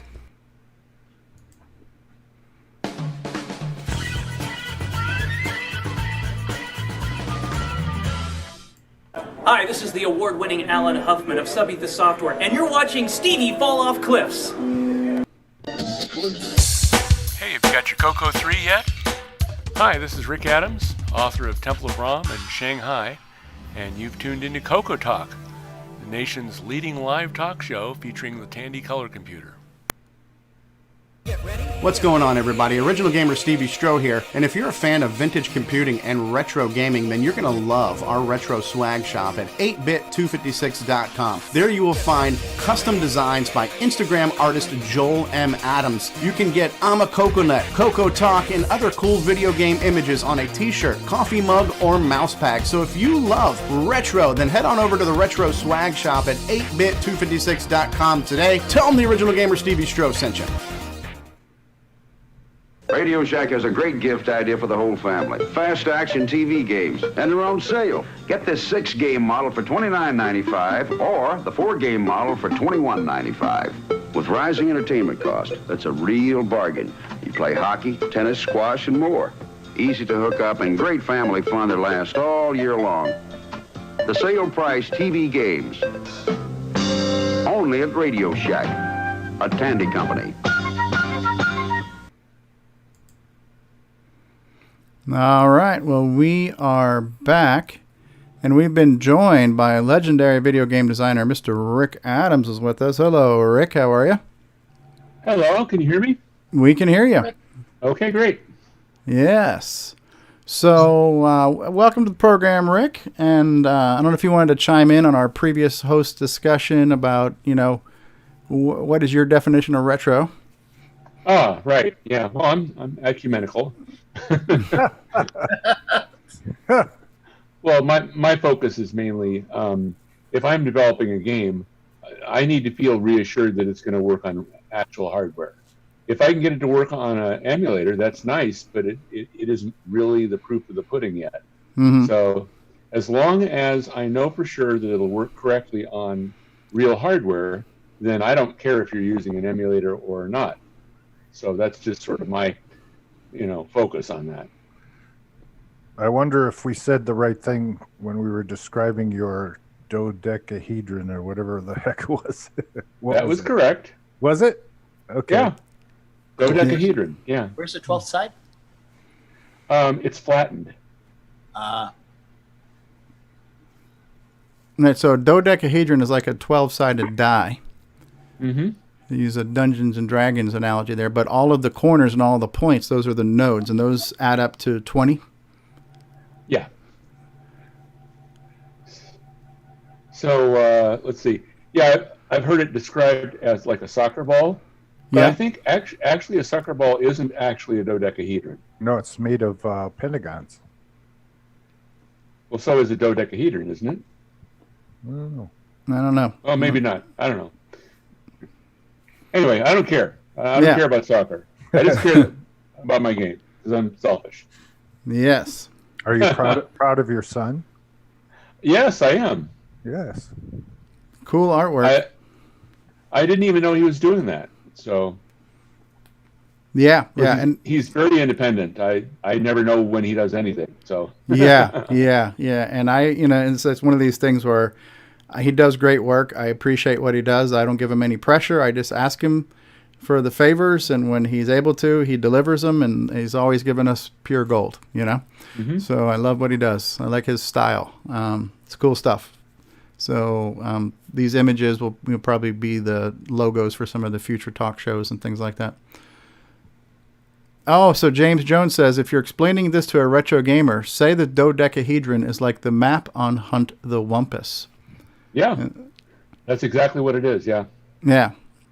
So this is like a modern hacker techno version of Hunt the Wumpus in a sense? Sort of, yeah. But the Wumpus... There's some similarities. Yeah, the Wumpus is the entire system, though. We have got to take down the whole system. I've always been fascinated by the shape of a dodecahedron and, the caves in Hunt the Wumpus. And, I used to make models of a dodecahedron, back when I had my first job as a computer administrator. So I've always been fascinated by that, so I had to include that. It's sort of a, Wumpus, net hack, hackers, D&D, it's sort of a little bit of Dungeons of Daggerith. Mm-hmm. So a little bit of everything. Yeah, well, I've definitely enjoyed playing it. I haven't played the latest version that's got the visual map. I'm looking forward to playing that one there. Right. It should definitely have. And you got to figure out what all the programs do. Yeah. I still call them potions. Yep. Exactly. Yeah, the potions, right? So, but it's cool. Yeah, it's a cool game. When are we going to have, Coco hooked up to a? Like if you do the wrong thing, you get a little zap or something. Like electroshock feedback. Yeah, a little 7,000 volt transformer hooked up to a relay on a little pack on the side of the computer. Chad Cunnington is asking, how do we get true lowercase on the Coco in MAME? If you want to do it on a Coco 2, you need to run the MAME machine that's called Coco 2B, as in Bravo. And then there's a handful of pokes that you have to invoke to turn on the lowercase in that VDG. In Coco 3, you could just type in mode 40, right? Or with 40 or with 80. But yeah, so to get it in MAME, I'm assuming you're talking about a Coco 2 lowercase in MAME. And you have to make sure you're running Coco 2B. And then whatever the pokes were to turn it on a real hardware should work for that too. Or run software. Yeah. He says, or like the video game from Never Say Never Again. Was that a James Bond movie or something? I don't know. Yeah, Never Say Never. Yeah, James. Okay. It's a neat game. All right. Well, we got some news to cover here. So we got some things that have come up along the way that have made their way into the world of news. And so recently some discussion, and by the way, since I never finished watching the end of last week's show, I only listened to it. I think Curtis may have covered a few things, but I wanted to try to catch up on all the news that was in our Discord channel where we had posted a bunch of links. Hey, Balloon Lulu Gaming is back. Hello, Balloon Lulu Gaming. So one of the things that had come up, it came up in the Facebook group, and I know Neil talked about this recently on Neil Blanchard on the Coco Crew podcast, but there's a game called Gnome Quest for the Coco 3 that circulated the Facebook, and I think that was one that had been written in the C Basic 3 compiler. But this guy has made a bunch of games, and his name is Mike Snyder.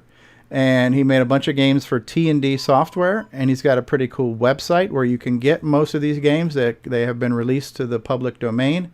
And so that website is called CoCoQuest.com. There'll be a link in the description of this video. So I know that has come up recently in the past couple of weeks on both Facebook and on the Coco Crew podcast. So if you want to see a cool collection of Mike Snyder games, check those out at CoCoQuest. Ron, that was you who posted that Gnome Quest game, right, Ron? I think so. Yeah. Did you play it? It was me. Yes, I did. And what's it like? Because I saw the picture. I haven't tried it yet. To me, it looked fast acting, back and forth, explosions, brightness. Yeah. Great. Yeah, Neat. It looked a little bit like Cubert. Yeah, a little bit. Yeah. Mm-hmm. Okay. So if you're interested in Gnome Quest and some other cool games that were available through T&D Software, this is one of those subscription cassette services, right? So check out CoCoQuest.com for the Mike Snyder collection of software. That's kind of cool. Now, this topic has been floating around for a while, and I know the Coco Crew mentioned it recently too, and I think we've mentioned it a few times on the show. But there's a project that's called the Arcade Game Designer. And this is a project that I think originated on some Acorn Atom systems or possibly a BBC system. I'm not exactly sure. So the topic has come up a few times, and I believe there is project being made to port this to the Dragon and the Coco, because I think one of the systems it ran on used the VDG, same VDG as the Coco. So I think the idea here is it's a tool set where you can not only make a new arcade game that you could then publish to multiple platforms, but there's also an existing library of games developed under this system. So if we ever get this finished, there should be a whole new library of Coco and Dragon games that we should just be able to compile and run and have access to. So that's kind of a cool thing. So this is on the worldofdragon.org archive.worldofdragon.org. This is their forum. So check that out. There's a link in the description of that. Has anybody seen this system working on any other systems? No. How's that sandwich, Ron? Is it good? Did you bring enough for everybody? Yes, I did. So this will be kind of a cool idea, and this reminds me of what Evan Wright is doing. So James Diffendaffer saying the Arcade Game Designer has a bunch of stuff on the Spectrum. Okay, that's kind of cool. So, Evan Wright's doing this cross-compiler thing where you can make an adventure game, a text adventure game to run on many systems. Kind of reminds me of that. Now, I believe Curtis did cover this one, but we'll go ahead and talk about it again. So this is Stuart Orchard, and he is working on a game for the Coco called Return of the Beast. And I believe Coco Crew covered this recently too. So I believe he's picking it back up again. So as of August 2018, Stuart is working on this. I think we looked at this live one time too. It kind of looks like Xevious, where you're flying above the ground, but you can actually rotate in 360 degrees and rotate your ship and fire at stuff. But it was a very cool, very visually stunning game for the Dragon and Coco using the 4-color kind of green, yellow, blue mode of the Coco, like the P Mode 3 type looking mode. So that's kind of cool. Rob Inman's asking, is there an update on Downland 2? We'd have to check on Paul Thayer's blog for that. Something else that came up, and I don't know if Curtis covered these two, but there was the topic of converting a Coco to a Dragon or a Dragon to a Coco. So there was a couple links here, And these are not necessarily new projects. These are things that have happened for quite some time. But one of these gets into the keyboard matrix, I guess, or keyboard connector. And so there's a couple of, I guess, projects or blog posts that cover that. Now, did Curtis talk about this last week? Do you guys remember?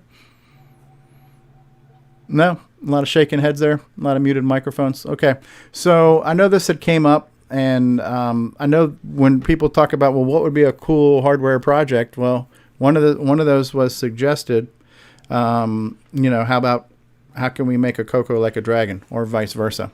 And Curtis is saying no, he did not cover the hardware stuff. So I know it was suggested, but I don't remember all of the context. So maybe I'm just posting this up here and for no good reason. But anyways, it's here. There's a couple of links to it. So if you're interested in the differences between the Coco and the Dragon, there's some links in the description here to these blogs. Handful of things have been coming up on Facebook. One of them, our very own Ron Delvaux, was showing off how do you connect a Coco to a bulletin board system. And Ron, can you explain this to us? I know you're eating a sandwich. Do you need a minute? No, I'm good. Got the first one down. It's gone. Okay. So what we have is a where did it go here? I have a USB to now I grab this thing here. Okay. You see what that is?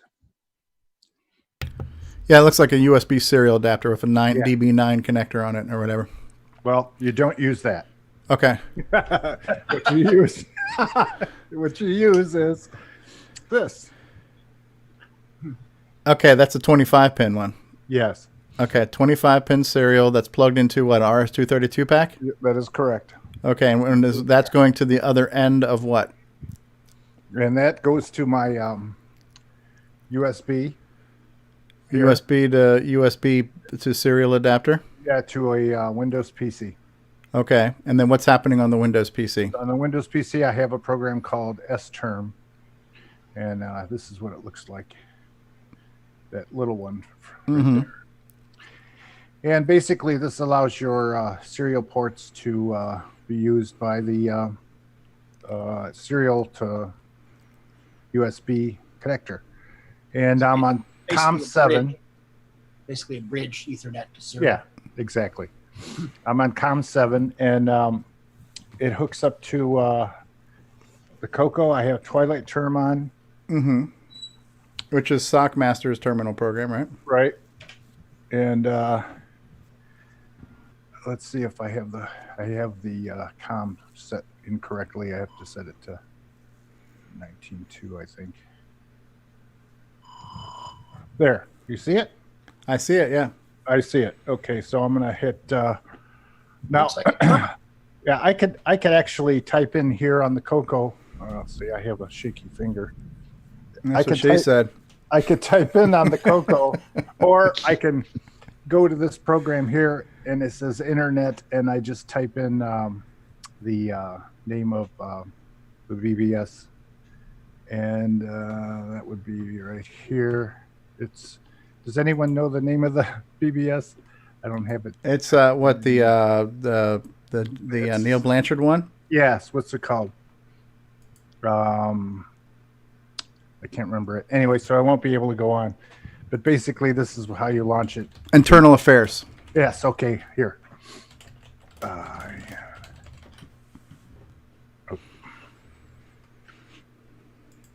A-L-A.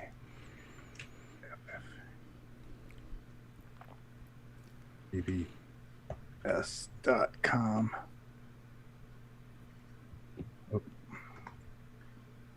Internal Affairs, BBS.com. And where are you typing that into, on your PC or on the Coco? Yes, on the PC here. Okay, so you're telling the PC where to go via Telnet, I says? Yep, at port 23, protocol Telnet. I hit connect IP, and then we're loaded into the oh wow, and there it is. There Internal it is. Affairs. That is pretty cool. So what you're running right now is basically as Mark Overhoser was saying, it's a serial to Telnet bridge. Right. And that program called S-Term you're running on a Windows PC is acting as that bridge. and you're connecting to a serial port on that computer. Now, that computer could have either a physical serial port if it had the DB9 connected in the back. If not, you can do a USB adapter. And so this is one way if you've already got a computer that does it. Now, there's other ways that, like David Ladd could tell us with these ESP modules and stuff, where you could do these serial bridges and stuff too. But this is a quick and easy way, just using a PC as kind of your serial gateway. There's some hardware boxes too. Like I have these are called the Lantronix box. Okay. This is a 10 megabit to serial. Basically, we got Ethernet connector. So you would plug it into your LAN. Yep. And okay. Then, the one thing it doesn't do is it doesn't do name resolving. So you'll have to look up the name of the address and then get the dotted decimal IP address.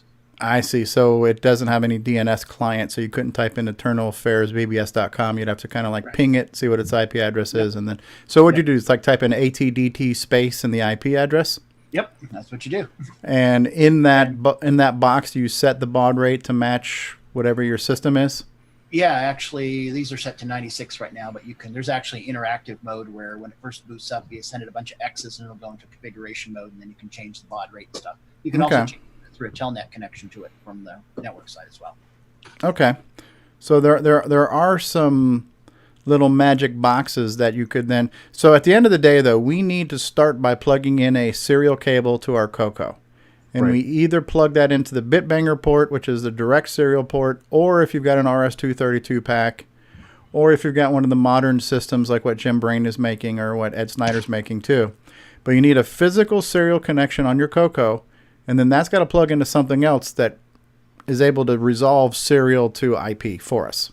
Yep. And it's either a magic box or it's a PC doing the work. Yep. I have this S-term program on my Ron's Garage in the file section, and it's in there as a text file, but it's not. I couldn't upload it unless it was some other extension. So you have to change it back to an exe file, and then it'll run on a PC. Usually it doesn't. I don't think it works on Windows 10. It's Windows 7 and back. Okay. So, I mean, hopefully that's answered the question to a point. But maybe at some point in time, we could do like a little expose video that covers multiple ways to get your CoCo on the internet and show some hardware solutions, some software solutions. But all of them are going to require you plugging a serial cable into the CoCo. The question just becomes what goes on the other end of that cable. Now, another option would be the Python DriveWire server that Mikey has made. Yep. Right, if you have that running somewhere, that would let RS-DOS terminal programs connect to telnet-based BBSs as well. And I believe, and now, again, I think the question is, how do we get a real CoCo doing this?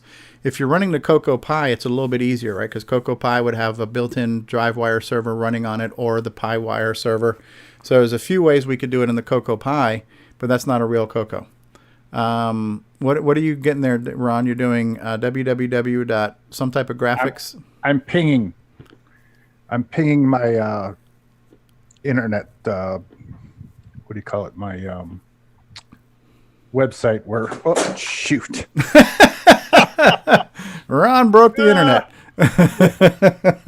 Okay, so from your CoCo, you're pinging a domain name and you're getting back some responses. That's what I'm doing. Yeah. So and I'll do it 20 or how many times it says on there how many times it does it, and then it does an average of so this is using S-term? What the rates were. Yeah, using S-term. Okay, basically pinging through S-term. Mm-hmm. Okay. 27 milliseconds. Now, what about using a DC modem is what Nick Marota's asking. Can you? I don't have a real phone line, so yeah. There's my results. Even if you did, you'd have to have another modem at the other end in order to connect to. Yeah. Yeah. But if they did, you could do that as well. Yeah. I wonder if there's a place you can go to that would do a telephone line. Like a. I guess not. You can get a carrier.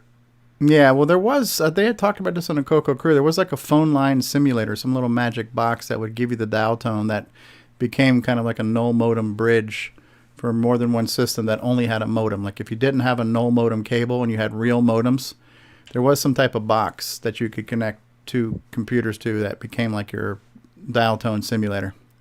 Right, and the line voltage, so the modem was happy. Yeah. Well, that's cool. Thanks for showing us that, Ron. Okay. Yep. And Now, also, what other software other than S-Term can you use?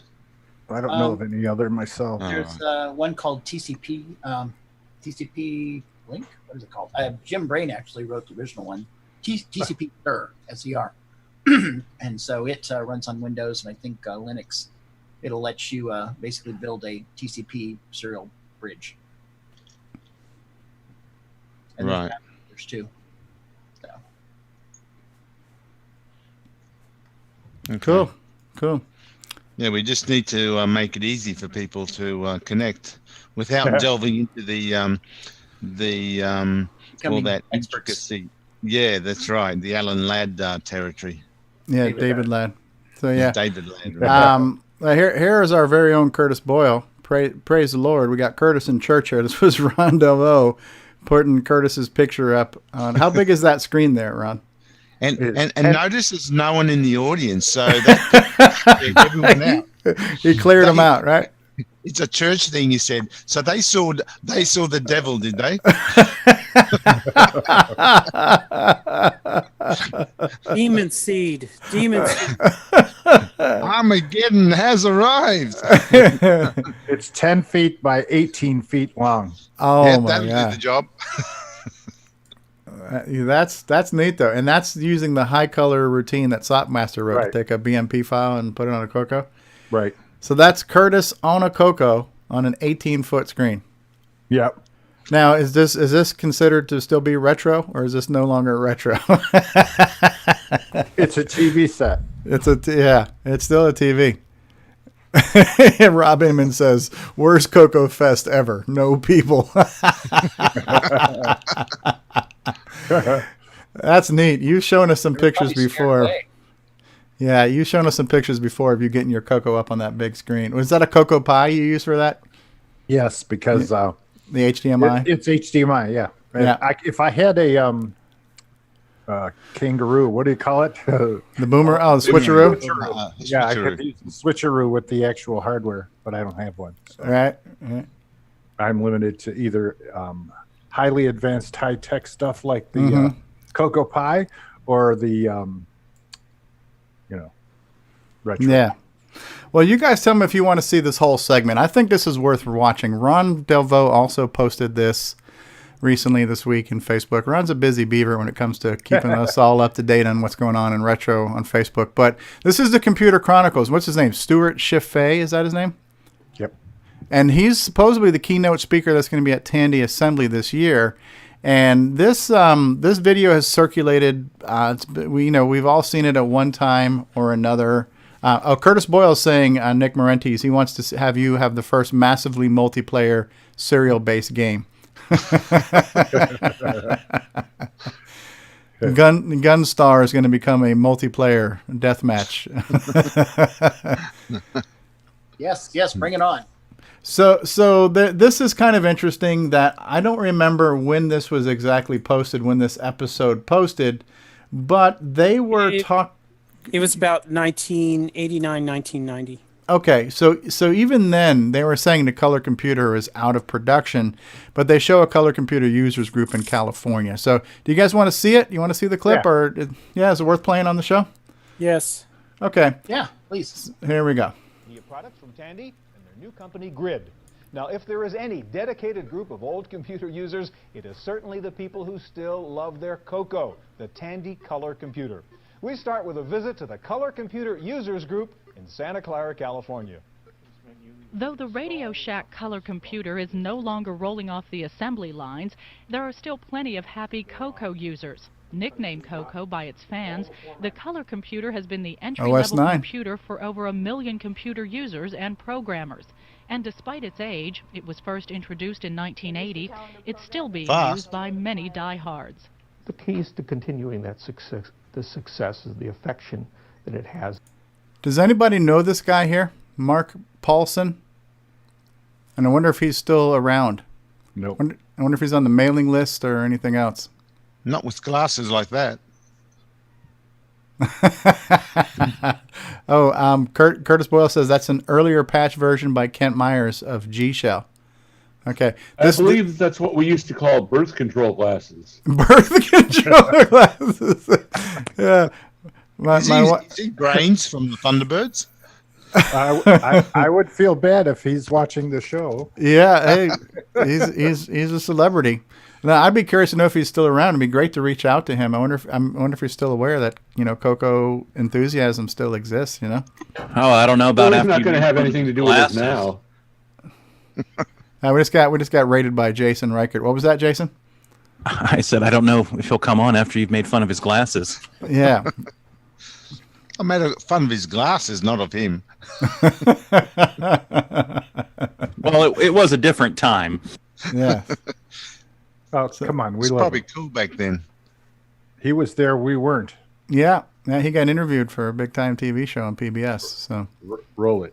Roll it. Okay, we're rolling. In the minds of the users, this was often people's first computer, a computer that they could learn with, that was inexpensive enough to experiment with. Your local Tandy store may no longer provide much support for the CoCo user, but the color computer owners themselves still get together at user group meetings to develop new programs and solve old problems. The support one gets from joining a users group is that you meet other CoCo users, exchange programs, show and tell, get help with programming and hardware problems, and exchange equipment.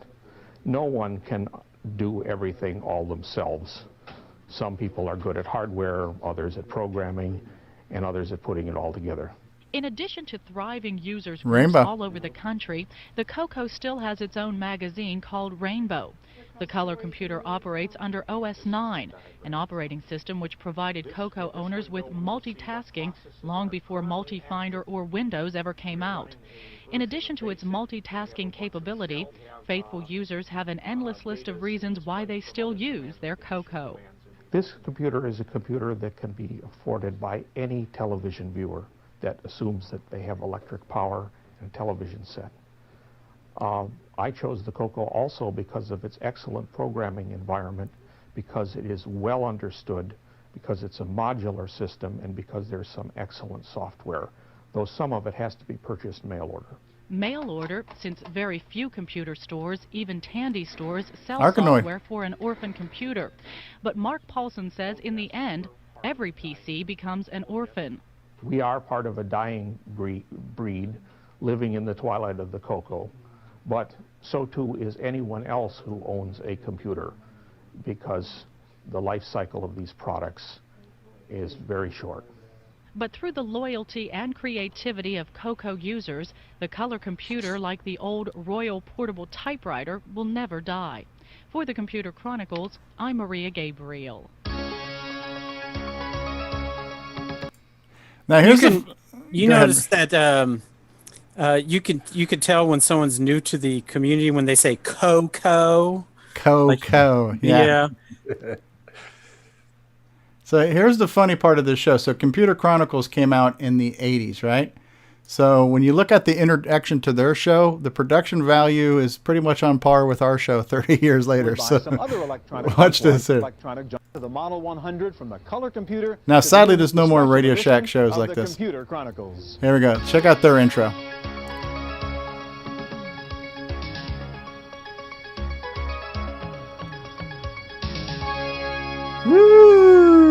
That was actually their second generation opening. Their first one was a lot more cheesier. Yeah. Yeah. Yeah, but they don't have D. Bruce Moore or Alan Huffman. That's right. We don't have... They don't have guys going, aye. They don't have people that drop their cameras while they're showing how their computer works. Yeah, right? Do we need to have a disclaimer before that if you have motion sickness for Ron? Yeah. Things may drop. Yeah. We may have a problem. So another cool video that came up this week, too, was a guy named Scott Sabo. and he's in the Coco group as well, but he posted this in the TI-99 group. But he's got Donkey Kong running on dozens of different systems here. One of them is obviously the Coco 3, but he's got some Atari 8-bit, some Texas and TI systems. But when you look at this video, what you look at is just a spit ton of Donkey Kongs all in one room.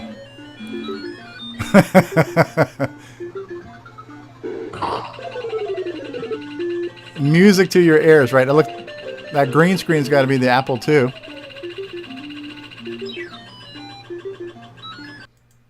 So I thought that was kind of cool, just seeing all the different versions of Donkey Kong there. I think he posted that in our Facebook group too. Your electric bill just came. Yeah, right. Yeah. Ken says he's the true king of Kong. So William Carlin says that looks like that was done on an Amiga with a video toaster. That was a popular way to do video editing in its time, right? Before, you could do it on just about any system. Now, our good friend Ed Snyder, as if people were not already drooling over the Mega MPI with 4 slots and 2 serial ports and a sound chip. Now Ed's looking at designing a new Coco 3 mechanical keyboard. So we're seeing the kind of first teases of this design. And, there's been some talk about Coco keyboards. And we know Mark Marlette from Cloud9 is working on one to replace the membranes with switches. But that still requires you to have, your keys and stuff. I'm not sure what Ed's cooking here. If he's going to have the switches and the keys, or what the deal is, but we're seeing the peaks of a peek at something new, right? So what do you guys think of Ed's latest design here? Come on. Ed's a Cylon. I'm telling you, Ed's a Cylon. Well, he's got a picture of a Cylon right here on his board. There it is. It proves it. He's a Coco Cylon. Mech. So it says here, Coco 123 mechanical keyboard at thezipsterzone.com. So How many function keys? Well, here we go. Function 1, function 2. Left, right, up, down. You can see him. He's got everything kind of stenciled here, what the keys are. This looks like a clone of the Coco 3 keyboard. Not that that's a bad thing, right? So with mechanical key switches. Yeah, you're just supposed to replace that board with the back of yours, right? No, I think his is a drop-in replacement. Yeah. Because he's including keys, the whole works. And from the switches that Ed is using, because I did a search for them, they look to be keys that, like, if heaven forbid you manage to hit 3 million key presses, you can easily replace the switch, because they're all through hole. So, but is the break key red? I don't know. That's an Ed That's question. important. That's important. You got to have the red key. Plus, is it going to be lit at night? Rattle can, not very expensive. And get it in red. Yeah, and get some Krylon spray paint. I'm hearing feature creep. Backlight? Oh, so James Diffendaffer says you can order custom keycaps. And James says that's the kind of replacement keyboard I'd like. And James Jones is asking, will it be possible to type in brackets and backslashes and underscores with some control FOO combinations or something, control FOOE combinations? Lions and tigers and bears, oh my. Yeah, right. Well, the keyboard layout should be identical, and the keycaps, assuming if Ed's going to use a laser etcher, they'll be the same keys in the same places with the same Coco map, so you shouldn't have to have anything that's different. This would all resolve if he would just put his butt on the show. Yeah, right?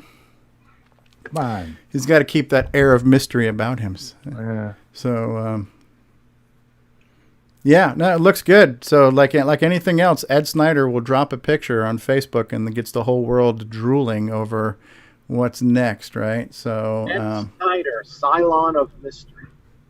International Cylon of Mystery. Now, would this be retro? Is this well? Mechanical keys sounds retro to me, right?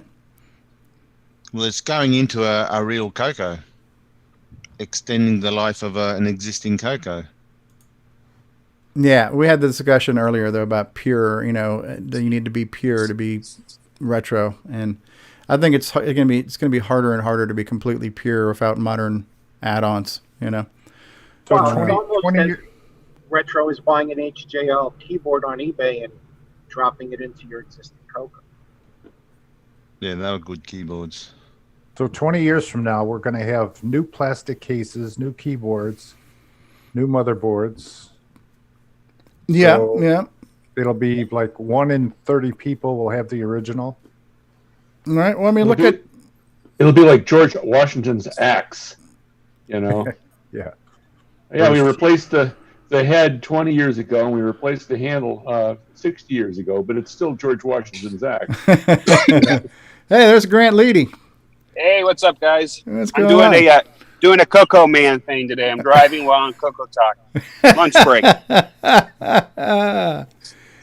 Well, the viewership just went down. We were at like 28, 29 viewers. It just went down to 4 because Grant's on the show. So Are you sure it's not the other way, Stevie? Because usually it goes up whenever I'm on.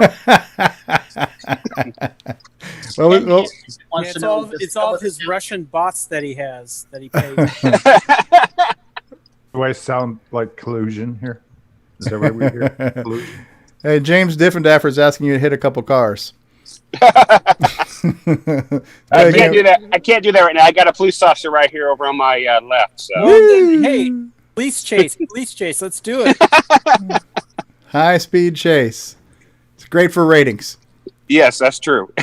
But I don't want the ticket. Is your tank full? Actually, yeah, it is. We'll go a long time on a chase. They won't catch him. He's on a mission for God. Yeah. I'm on a mission from God. Yeah. Got a pack of cigarettes? Is he in a white Bronco? No. Good question. Good stuff. Good stuff. So, yeah, how many people would buy an Ed Snyder keyboard today if it was available? Yo. I would. Me. Yeah. What do you? Sure, why not? I'd buy a couple.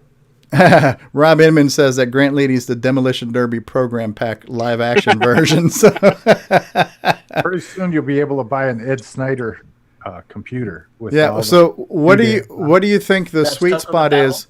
What would that keyboard sell for? And what's I know there's going to be what it actually costs. There's the cost of the parts and the keys and all that stuff. But what do you think is a sweet spot on retail price for something like this? $150 or $49.95. He's looking at target price about 120. I think a sweet spot like fire sale type, I got to get it, be 99, but 120 is actually a good price. Yeah. I'll buy a kit, to solder do, it together myself, keyboard. save him the time. Sell me Oh. the board and all the parts, and I'll put it together myself. Might be an option. Yeah, could be. The You kit. you don't need the F keys, do you? You Right, don't yeah. really. Well, you want the Yeah, how about let's do an a la carte version. I really don't want those 2 function keys. So what can you shave off the price there? Perfect. Nickel and dime you there. So 50%. And if I don't get the red brake keys or discount, yeah. James Diffendaffer says $120 is not bad for a low volume model with custom keycaps. Yeah, because that's the thing. You can buy any crappy USB keyboard now for $10. But that's mass produced, right? So all this stuff has to be really custom made, and we're talking about quality parts now too, right? So we're talking about mechanical switches. It's also labor intensive. I mean, that's a lot of labor to put a keyboard together. Right. Given the discussion we were having last night on Discord, I would think most of that 120 would be the labor, because the parts themselves don't seem to be that much. Not as much as I thought they were last night. yeah, hand stuffing all of them though and soldering them. Yeah. The laser etching might cost a bit, that's all, of the top of the keycaps. Well, Ed said he's got a laser etcher already, so. Oh, has he? All right. Well, So what doesn't Ed have? Yeah. So we're looking at an Ed special, Yeah. with the the pack on the side and all the goodies and everything. Yeah. Pretty soon $500. it's no longer the Tandy color computer. It's the Ed Snyder color computer. It's like at the Coco SDC, the Mega Pack, the keyboard. Yeah. You know, Would we call it a Coco Stir? the Zipster It Coco. doesn't have the memory. Oh yeah, boomerang memory. There you go. There you So. go. What was it? Oh, so yeah, I'm beginning to think that Ed's got like a replicator, right? He's got one of those Star Trek replicators at his house. No, he's a Cylon, I'm telling you. Yeah. If he's Cylon, then he already has the technology. He Yeah. knows how to use it. He's building friends. That's what he's doing. No wonder he can get stuff done so quickly for so many projects. That's It reminds me of Westworld. Yeah, tea, Earl Grey, hot. Yeah, Curtis Boyle says, I think Ed has replicated himself, which is why he can do so much. The last news item I have queued up might actually be another host discussion, so maybe we'll take a quick break and we'll come back, but I'll tease you with what it is. But another thing that came up in the news this week is kind of the shutdown on a big ROM emulator site. So the Emu Paradise, you know. So I don't know if we want to talk about that and give our opinions on copyrights and what's fair and reasonable and stuff like that, especially since there's at least one person here who's got copyrights of his own products, maybe here from a creator side as well. So the last news item might even be a host discussion. So I will go ahead and run one more commercial break, and then we'll be back and we'll talk about the closing of Emu Paradise. After these words, we will return. Hey, this is Eric, and you're listening to CoCoTALK.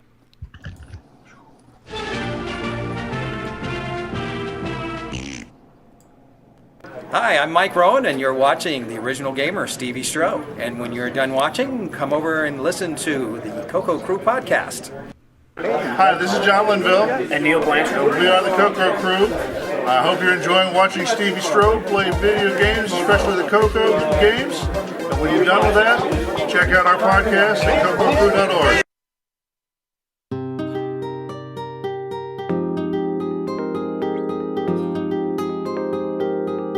Where can you catch all the latest news and information about the Tandy Color computer and compatibles? Oh yeah, I'm talking about the Coco Crew podcast. Dig it each month. Join John, Neil, and Mike as they lay down the latest news and information about the Radio Shack Tandy Color computer and compatibles. Groove to interviews, tech segments, and discussions all about the Radio Shack Tandy Color computer. Strut your fine self over to www.cococrew.org and start listening today.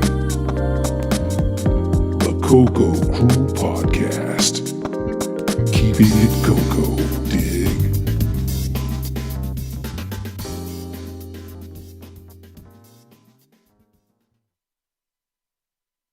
Some people have big plans after school. You know what Elliot's going to do? Jeff, too. Elliot's at work on a book report using Scripted on Radio Shack's Color Computer 3. It hooks up to his TV. And Jeff's at his Radio Shack Color Computer 3 playing the newest football game. But wait, what's Elliot doing playing New Super Pitfall? And Jeff's having a blast with a new math tutor. You never know what you might try with more than 100 programs for fun and learning. Radio Shack's Color Computer 3 comes with everything you see here. Other items each sold separately. Only at Radio Shack.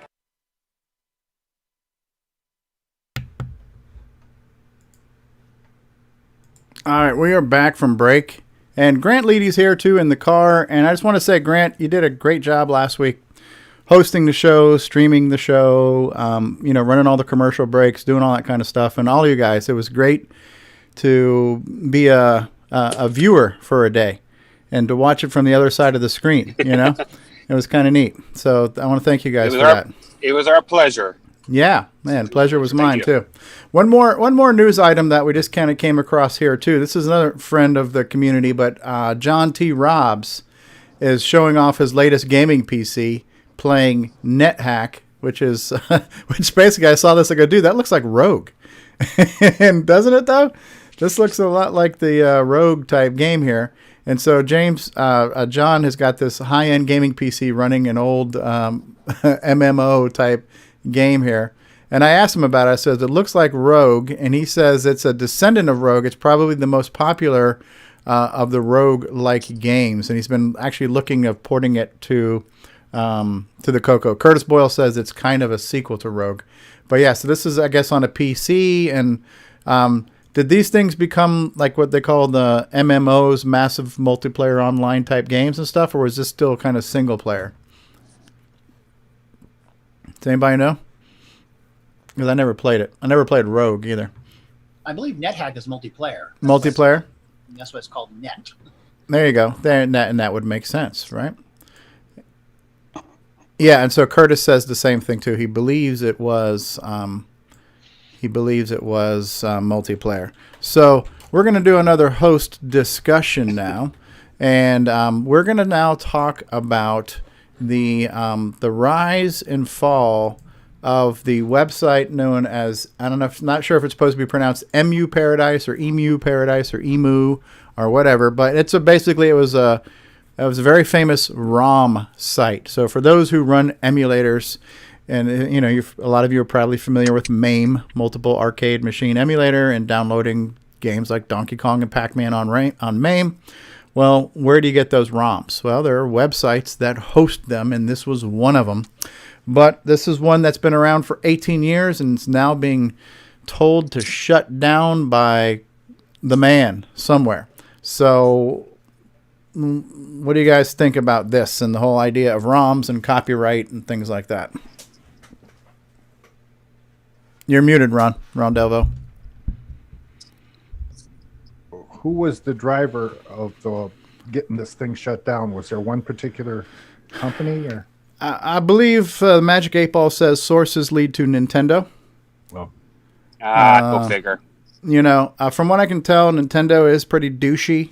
And I don't know all the sources, but if I had to guess at one of them, yeah, James Diffendaffer says that too. So it's Nintendo, right?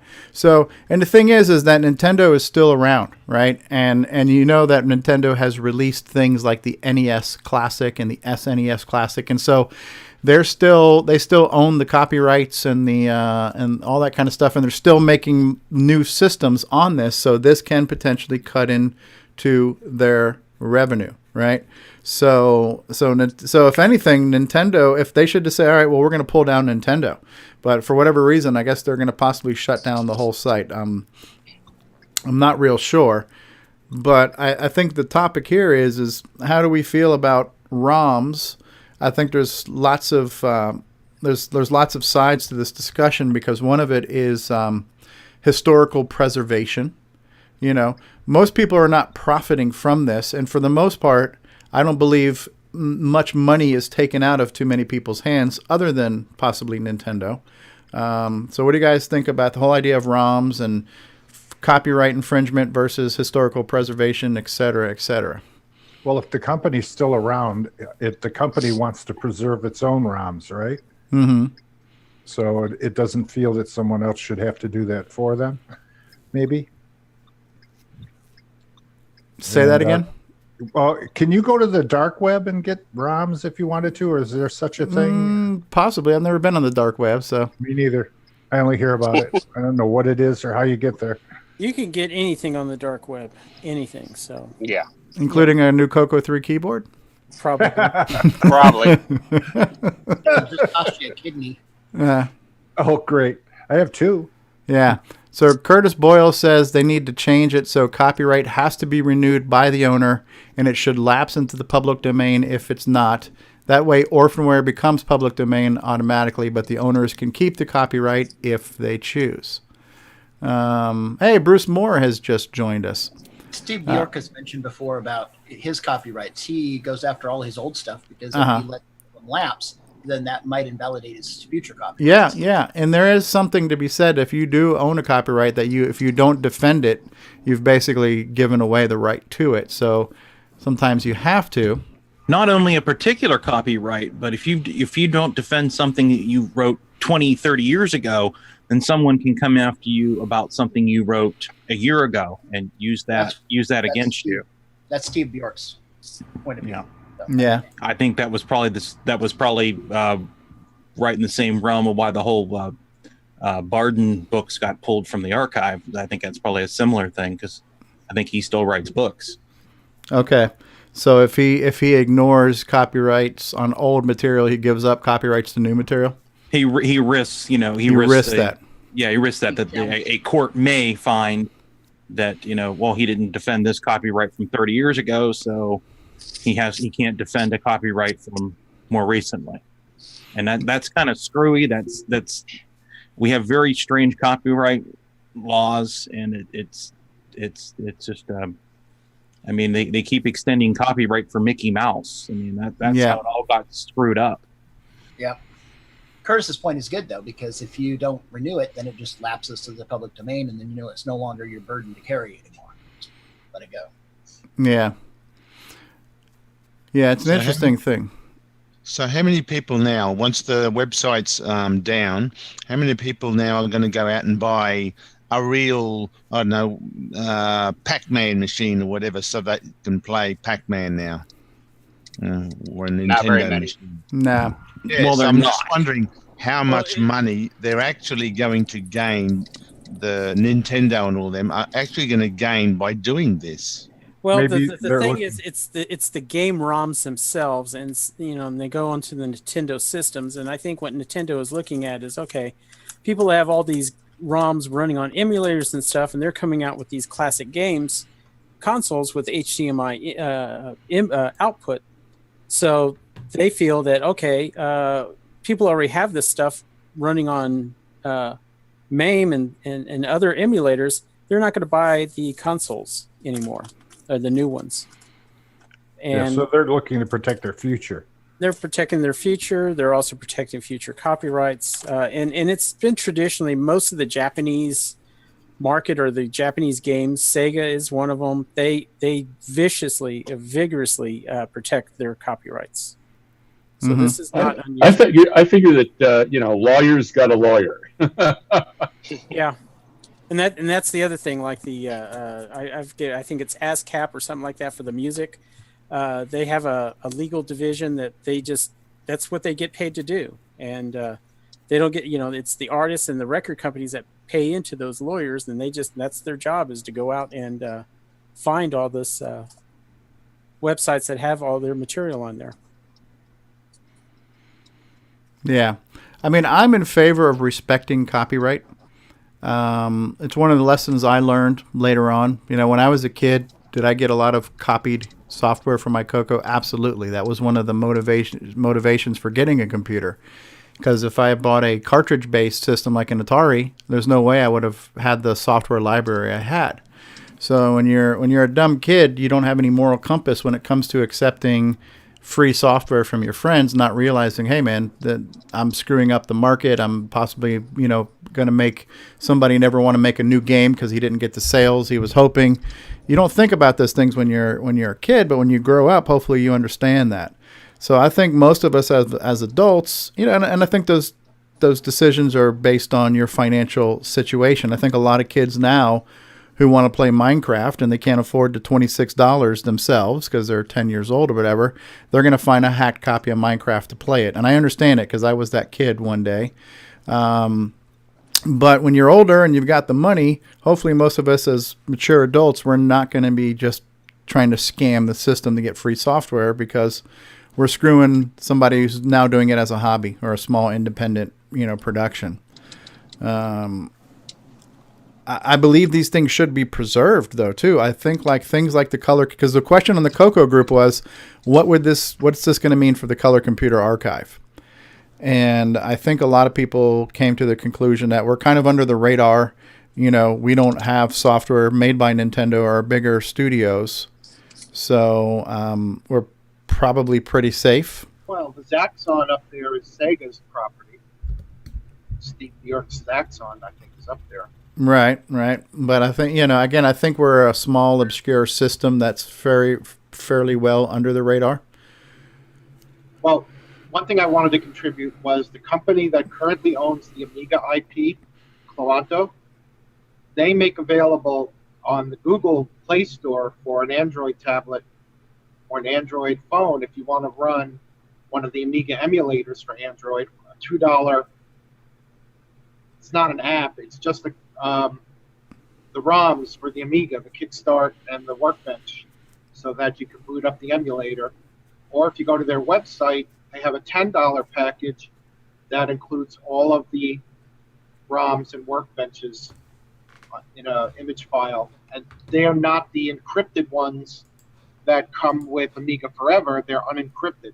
So you can use them with any of the Amiga emulators on any platform. So that's what I think companies should do, is sell the ROMs for a reasonable price, unless they're going to productize them and bring them out, you know. Like even if Nintendo sold every game an image for $2 a piece, people would buy them and they'd get cash out of stuff that they've amortized a long time ago. Oh yeah. If the barrier is really, really low, people will pay it. Yeah, yeah. You give up an espresso for the day.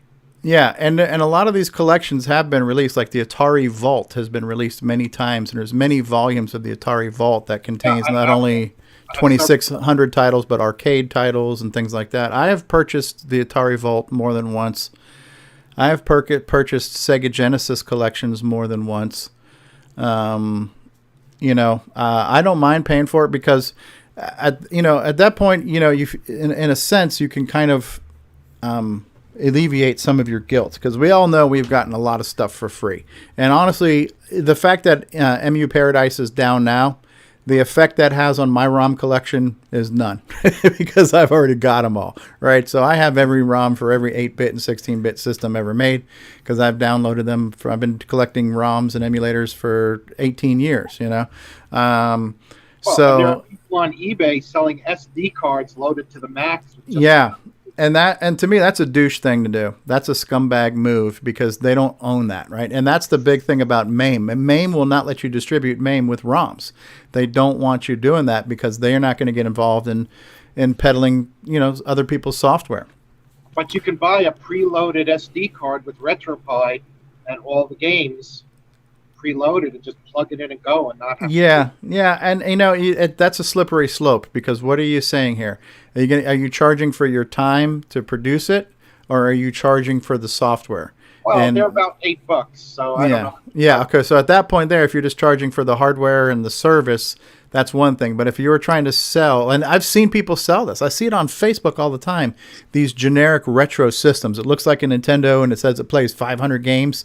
And people who are selling crap like that, that's 100% copyright. That's black and white. You're a copyright infringing scumbag, and you're selling a hacked retro emulator.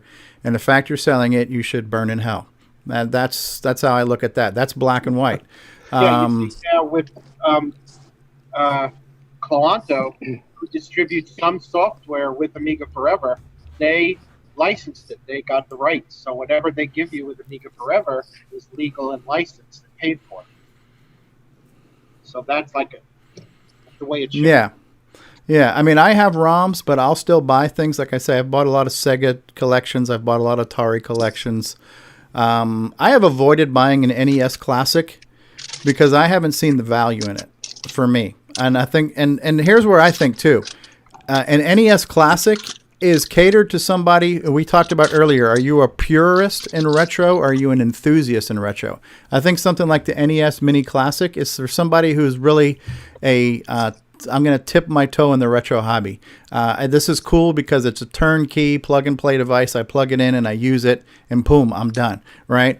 Anybody who's a retro fanatic and a little bit of a technophile, well, they can make it. They can run an emulator. They can download because emulator is not plug-and-play, right? You got to know how to get the emulator. You got to know how to get the ROMs. It requires a slight degree of difficulty, but any tech head could do that. So for me, the fact that I've got the entire Nintendo collection on an emulator, I don't see the need to buy the NES Classic. If they had sold an NES collection that I could play on my Xbox, like I have done for the Sega and for the Atari, I would spend $30 on an NES collection because I believe the software is worth it. But to me, I don't think that box is worth it. You know, that's just my opinion. But Nintendo, and listen, Nintendo is one of the few companies that's still current and still makes software. So they've been able to maintain it. You know, where the hell's Atari? Where's Sega? You know, where's Coleco? So I respect their rights to want to protect their software, but I think it's, there's a certain part too of let us preserve the systems too. Let's not shut down ROM repositories that have a kind of a historical purpose too, So is this all 8-bit stuff that's being protected? I'm sure it's bigger than that. I'm sure if they're shutting down the site, we're talking about arcades, consoles, all kinds of stuff. There are 16-bit consoles like TurboGrafx.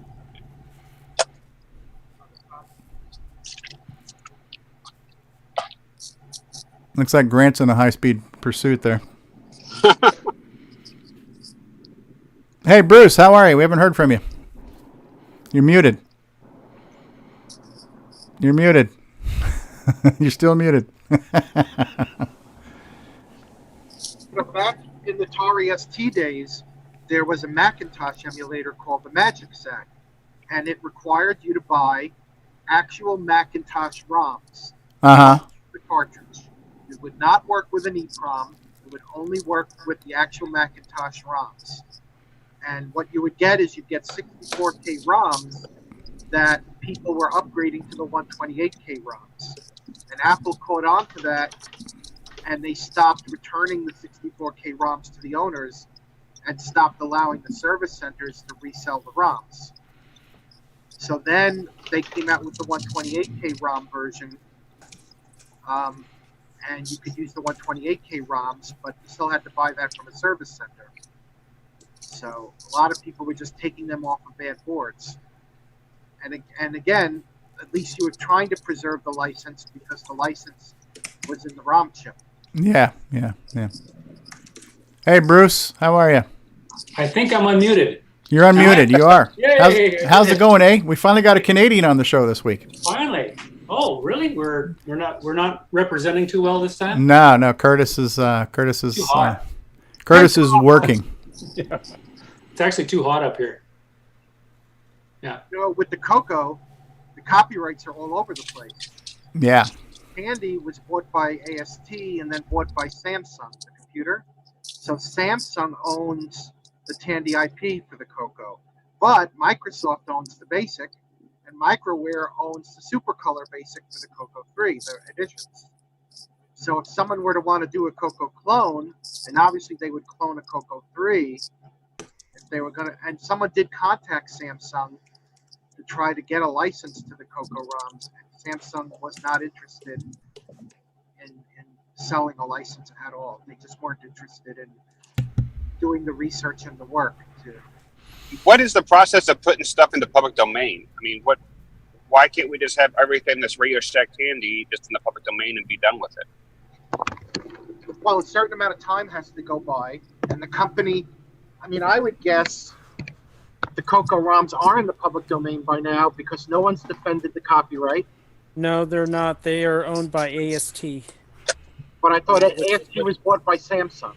Yeah, no, it was AST, and then it was bought out by Samsung. Yep, you're right. But and again, someone contacted Samsung many years ago, and Samsung said they were not interested in licensing the IP, and they didn't think it was worth it, and they didn't think it was worth their time to go do the research in their archives to verify that they owned the IP and that they could license it.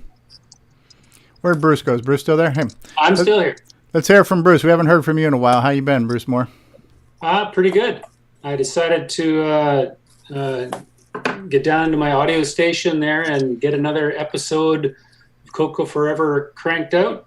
And woohoo! Hooray!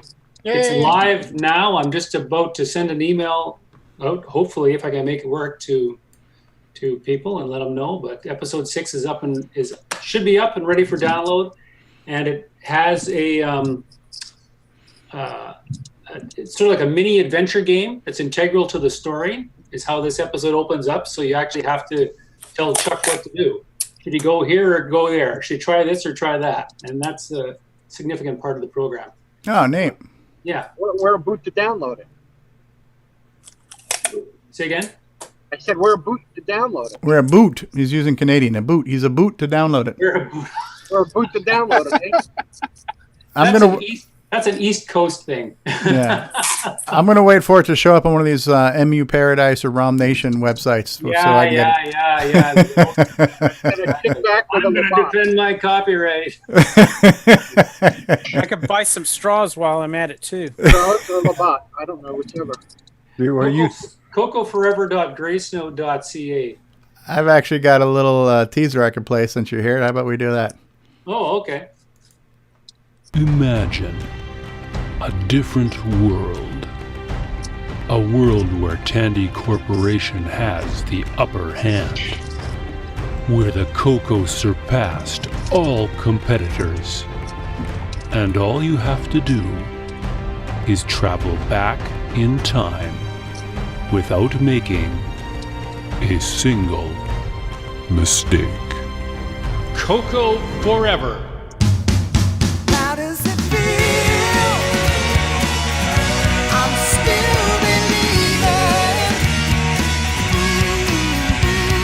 You definitely earned this office. Yes, you're too kind, and thank you. You want to grab some food before we head back and look at that Alt Reality OS9 module?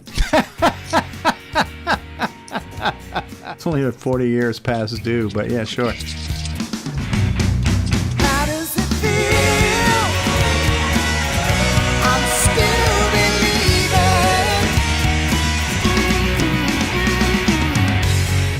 CoCoForever.gracenote.ca. Yeah, and I'm pretty sure that, I know some of you guys know, there's been a number of guest voices that appear in the show, and I believe Grant Leedy and David Ladd feature prominently in this episode. Ooh, that's worth the price of admission right there. Yeah. I think you want to check it out. Hey, David, and Coco Man. So that must be the bad timeline then. We will have to track closely how that affects the download rate. Yeah. Hey, David, you still there?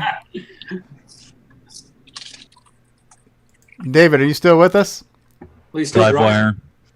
David Ladd is one of David Ladd's fans is in the live chat asking if Drencore is here. Balloon Lulu Gaming is asking for Drencore. That's David's alter ego. You got fans everywhere, David. That's cool. So David and Grant will be on the latest one. So episode 6 is the new one, which is technically the 7th episode because you started on 0. Started on 0. It's a Coco thing. Yeah. Oh, there's Rick Adams showing us the dodecahedron. Yeah, looking good. Looks like the dough part. Saw the dough? It looks like a stealth fighter. Dough. All right. So sorry, Rick. Go ahead. Sure. What were you going to say? No, go ahead. You first. So I've just taken out, let's see what I'm at 55%. So I've taken out a number of nodes. So I was just showing you that when you take out a node, it removes it from the diagram. Okay, so it takes out the line. Yep. Okay, that you have to get both sides of the node for that line to disappear, though? Oh, no. When you take out a node, it's got 3 lines that go to it, and those 3 lines disappear. Oh, all the connecting ones go away. Yeah, because you can't go to that node anymore. Gotcha. Okay, neat. So you have sort of a visual, you can see your progress. Yeah, what's left to do type thing. Mm-hmm. Neat. So, in order to wrap up this whole ROM discussion here, I just kind of wanted to see both. So, Rick, you're a guy who has had games that were sold commercially and stuff like that. Right. I respect your copyright and your intellectual properties and your labor. And you certainly should have a unique perspective on websites that host archives of old software. Well, yeah. I'm going to have a perspective that's just mine, and it's not going to be the same as Steve Bjork's. For example, the copyright on Temple of Rom belongs to me because it reverted back to me after 2 years from Tandy. So you guys have got Temple of Rom out there on a number of Coco sites. And, so technically that is a violation of my copyright. But when I found out about that, I find it very difficult to get exercised about that. Because, let's face it, I have seen my last $14,000 royalty check. That's not happening anymore. So even if I were to put my foot down, I'm not going to get any money out of it. And it's really hard for me to care. It's like back in the day, I had a rattle-trap car, and I sold Temple of Rom, and then I had a new car that all you guys helped buy. Who is eating something or taking over the channel with eating their salad or something? It might be Grant's car noise, or I don't know if Jason's working on a workbench there. Not sure. Yeah. That sounds like Jason working. I was going to say, it better not be my car. No, my microphone is muted locally. So anyway, all you guys bought me a car. I think we're good. You guys, back in the day, you mowed lawns and you saved up your money and you bought Temple of Rom, and then the royalty checks came in, and then I took my rattle-trap car, and I gave it to somebody that needed a car, for free, and then we bought a new car. The only new car we've ever bought, and the only new car that we will ever buy, because we actually could afford to do that because all you guys helped me out. So, I am not upset at all. Now I did Bomb Threat, and it's like I've probably gotten, a grand total of $200 from Bomb Threat. It's not really about the money anymore. I don't really care about that because, this is just for fun at this point. Mm-hmm. Not the fame? So what? Oh, not the fame? Oh, the fame is okay. But doesn't pay the bills. Yeah, that's true. It feeds the ego, but not the belly. Sure. So, well, what if you uploaded to each of the sites that hosts your software a replacement version that has a text file that says, if you've enjoyed this software and you want to send me $1, yeah, do that. Here's my mailing address, or here's my PayPal account, and send me $1 if you've enjoyed the software and haven't paid for it. Right. Well, I would rather do another version of Temple of Rom and then sell that. And again, I won't get much money for it. I'll get $200, but the scene is much, much smaller than it used to be back in the day. And I'm okay with that. What was that? You won't be suing yourself for copyright infringement. Yeah. It's my copyright. So that was kind of the beautiful thing about that, is that the copyright reverted to me after 2 years. Mm-hmm. But of course, that also meant that they could still sell it after 2 years, and I wouldn't get any royalty checks after that. So it's sort of a two-edged sword. But, from a legal perspective, what I'm doing, my attitude is suicide, because I'm really pretty much given up the copyright. But I just don't care. I really enjoyed my really cool new car back in the day, and you guys did that all for me, and so I think we're good. What did you get? I got a Nissan Altima station wagon, and it was really fancy, and it had it was a talking car. If you were, if it was, it would say things to you like, fuel level is low, left door is open. The door is ajar. That one? Yes. Left not door a, is no, it's a door, not a jar.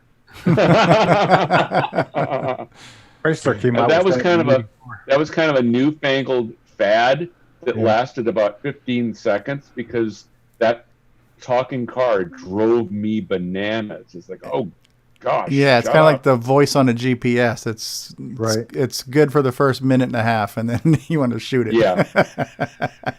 Recalculating. Yes, I don't know where I'm going. Shut up. Recalculating. Well, that's very cool of you to be so gracious with your intellectual properties with the community. Mm-hmm. And in a way, that's my choice. Yeah, and that's your choice. And I would imagine other people would choose other things. Yeah. You imagine there is some sense of reward, hopefully, that that people are at least enjoying it, right? Because if somebody's downloading it and playing it, then hopefully they're enjoying it, and maybe that's rewarding in another level. Oh yeah. When somebody tells me, oh yeah, Temple of Rom, that was my favorite game. I mowed lawns all summer to buy that game. I'm like, okay, you just got me right in the feels, bro. Yeah. Yeah. Well, not me. I used to rob banks. But You would not believe how many websites I had to go to before I could get the free download to your game. I just wanted to let you know. no, there was a utility that Rick had released. It was the UUCP for OS 9. Right. Yeah. And I used that for a while because I was able to get my news feed from Texas A&M. They were very impressed and astonished that it was done on an 8-bit computer like the Coco. Yeah. I was really proud of that. I never got any money for that. But. Yeah, James Diffendiver says, it took me 10 minutes of Googling to find your ROM. To find the ROM for Temple of Rom, no less. Yeah. Irony. That's funny. All my software I deliberately made easy to. There was no copy protection on it. As a matter of fact, Activision told me to put copy protection on Shanghai, and I wouldn't say that I refused. I just sort of never did anything about that because I would rather not have copy protection. Right.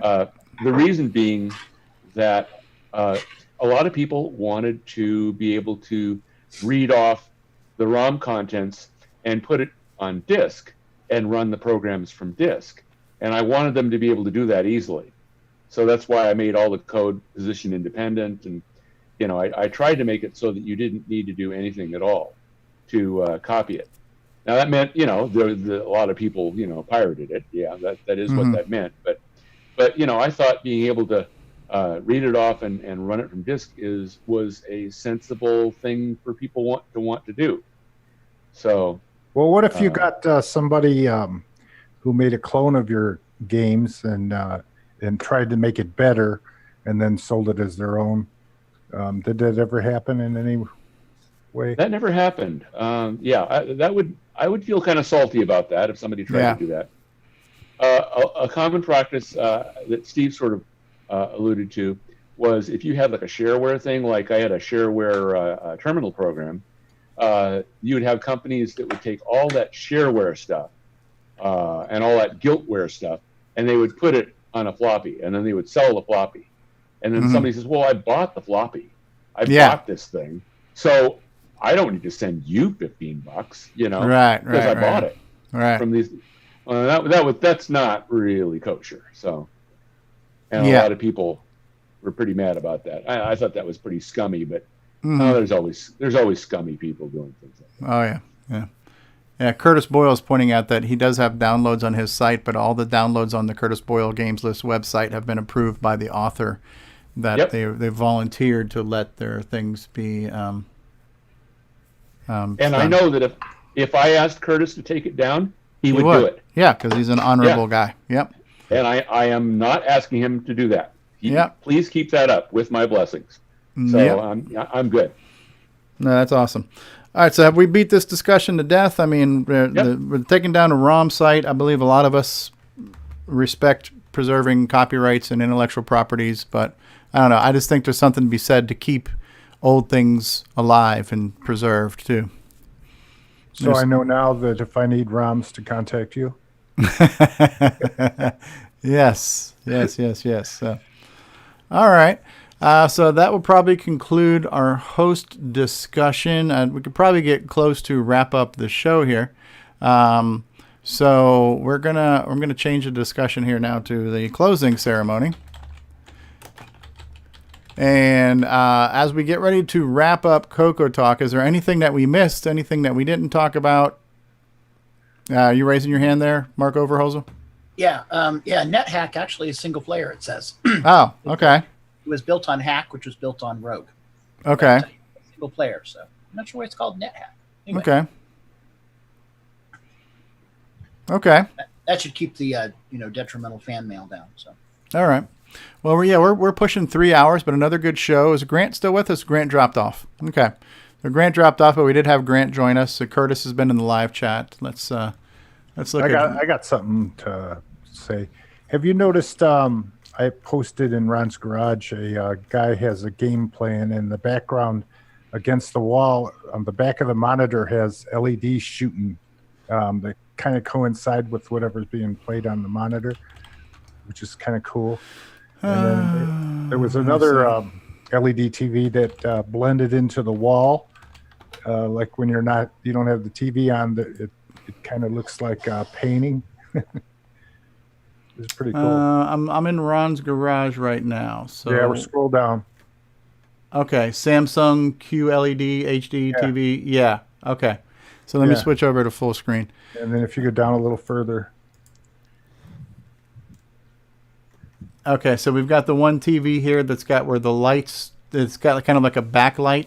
Yeah, backlights. Like we were playing an adventure game, or whatever they have up there is anime. It looks like. Yeah. But your back wall is spectacular. Yeah, and it's kind of intelligent lighting based on what the scene has too, right? So it's kind of extending. Cool. Oh yeah, very cool. Yeah, that's neat. That is pretty neat. Yeah, I'm not sure what the show is that they're showing here. Yeah, no, not either. But it's yeah, there was. This is not a brand new feature. There was another TV that did that before too. That would have some dynamic, backlighting to it. But that is pretty cool.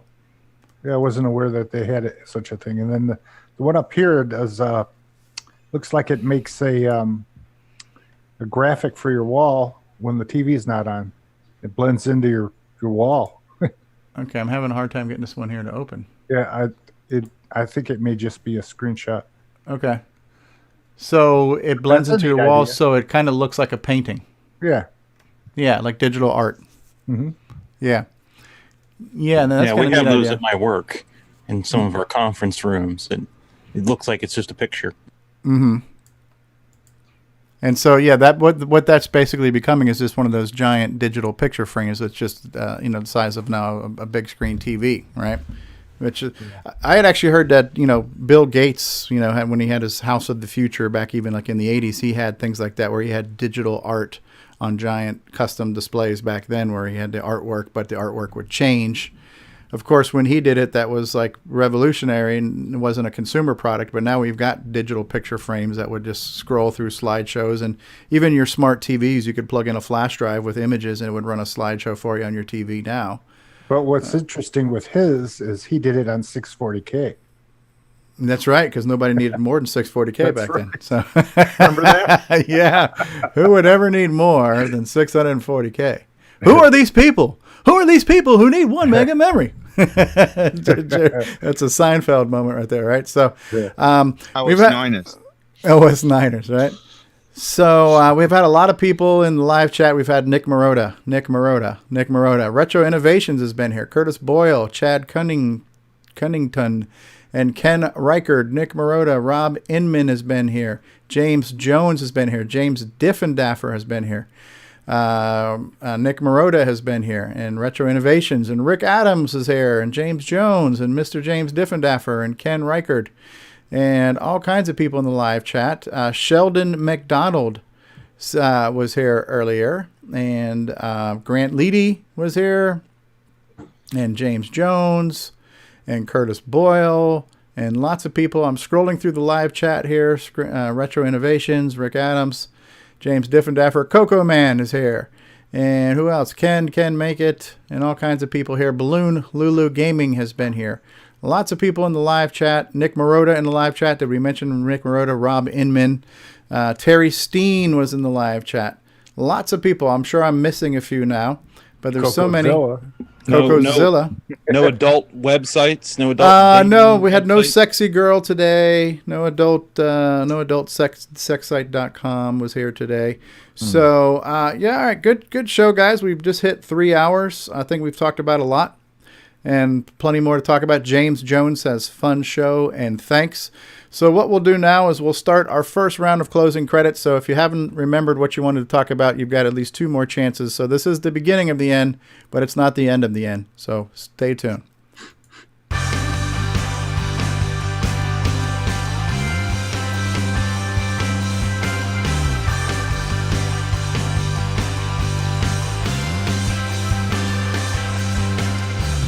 This is CoCoTALK, the world's leading live talk show featuring the Tandy Color Computer. Streaming live on YouTube and Roku, available as a podcast and enjoyed the world over. And now, here's your... Oh, wait a second. That's the intro. I played the intro. What an idiot. All right.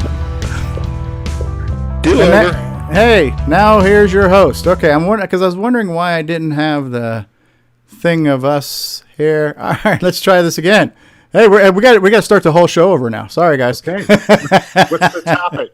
This concludes another episode of There we CoCoTALK, the world's leading live talk show featuring the Tandy Color Computer. For all things CoCoTALK, visit us on the web at CoCoTalk.live. We'd love to hear from you. Send feedback, suggestions, even segments via email to CoCoTalk@CoCoTalk.live. If you love the color computer like we do, then visit IMACoconut.com for all your color computer links needs. Consider supporting the show with a purchase of merchandise from our retro swag shop at 8bit256.com. If you'd like to become a patron of the show, visit the Patreon link on our site at CoCoTalk.live. CoCoTalk would not exist without the community and its cast and crew. Thanks go to Curtis Boyle, David Ladd, Mark Overholzer, Grant Leedy, Bruce Moore, Nick Marentes, Ron Delvaux, Rick Adams, Jason Reichert, Richard Lorbieski, Jim Brain, Karen Anscombe, Simon Jonason, Wayne Campbell, Steve Batson, Brian Joyce, John Strong, and Barry Nelson. Special thanks to Steve Bjork for production suggestions and Brian Joyce for our best of episodes and bonus content. Please help support the CoCo community by visiting some of its contributors. The CoCo Crew podcast at CoCoCrew.org. Glenside Color Computer Club, host of CoCo Fest at GlensideCCC.com. Jim Brain and Retro Innovations at Go4Retro.com. Tandy Assembly at TandyAssembly.com.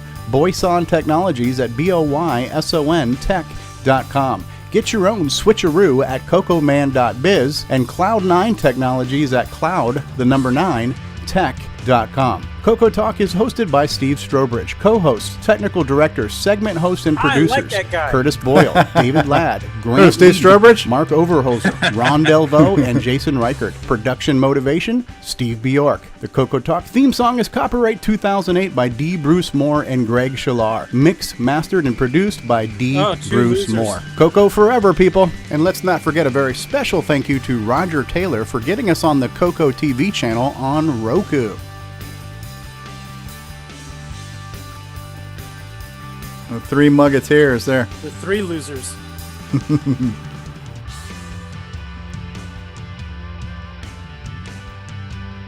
Yeah!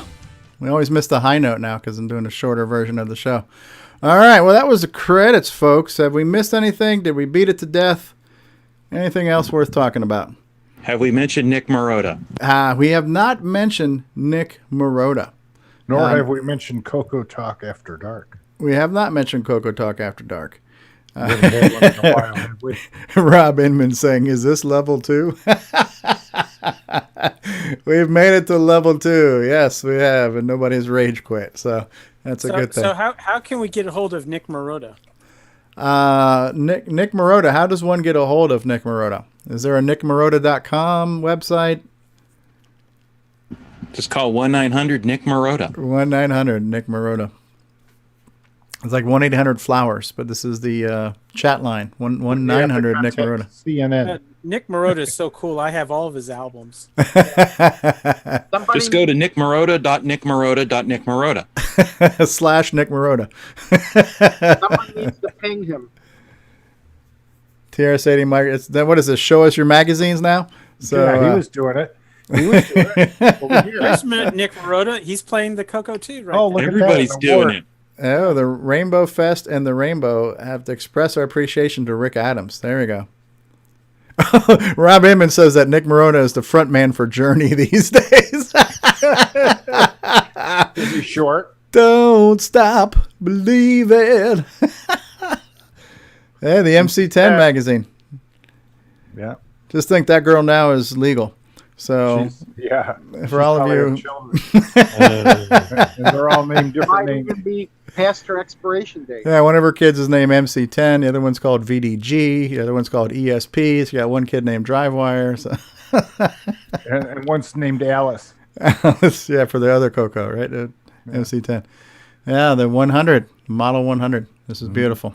This is what's known as beating something to death that's already dead segment of the show, right? So the longer we stay here, the more magazines somebody's going to hold up here. So, but did we mention Nick Marotta? Do you guys remember? Rainbow. Who? Give me more power for the Rainbow. Give me more power. All right, while you guys are flashing your magazines here, I'm going to run the closing credits. That is an awesome office there, right? It's a Model 3 there, or that's that's a hard drive to the side and a printer. Yep. Back when the computers were so big, they needed their own special furniture just to hold them up. I can't hear you. We're printing out the report. We'll be back after these more closing credits here. Hi, this is Antonio crikey. author of such projects such as the TV Throw Devil and the SD Pack, and you're watching CoCoTALk. 3, 2, go. I'm behind you making faces. Okay.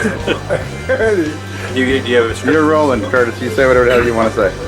Well, give me some kind of guideline. Hi, this is Curtis Boyle. Hey, this is Eric, and you're listening to CoCoTALK. All right, we're rolling. You say whatever you want to say, David. I can't even think of anything. Nation, world's leading weekly handy computer.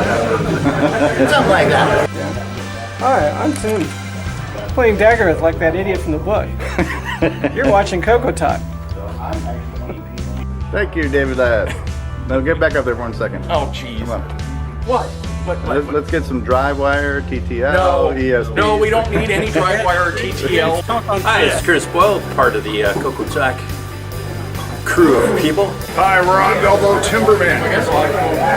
To experience Coco Fest, you must come. Do you need this? I brought the only working MC10. I could not get.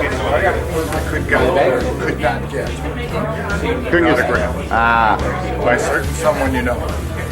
Oh well. The world's leading weekly CoCoTALk show. Yeah, something like that.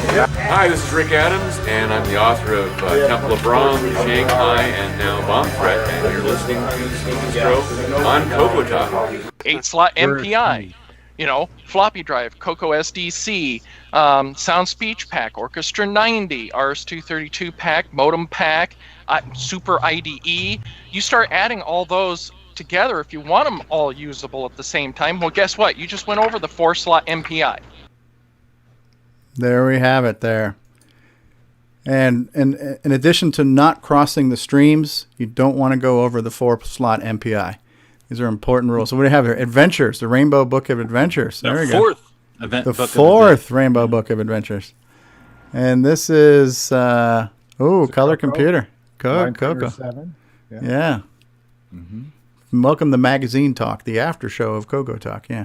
Mm-hmm. Oh, and Ken, I don't have any magazines. I have to just bring in all the manuals. Ken says that's the contest I lost. That was at the fourth Rainbow.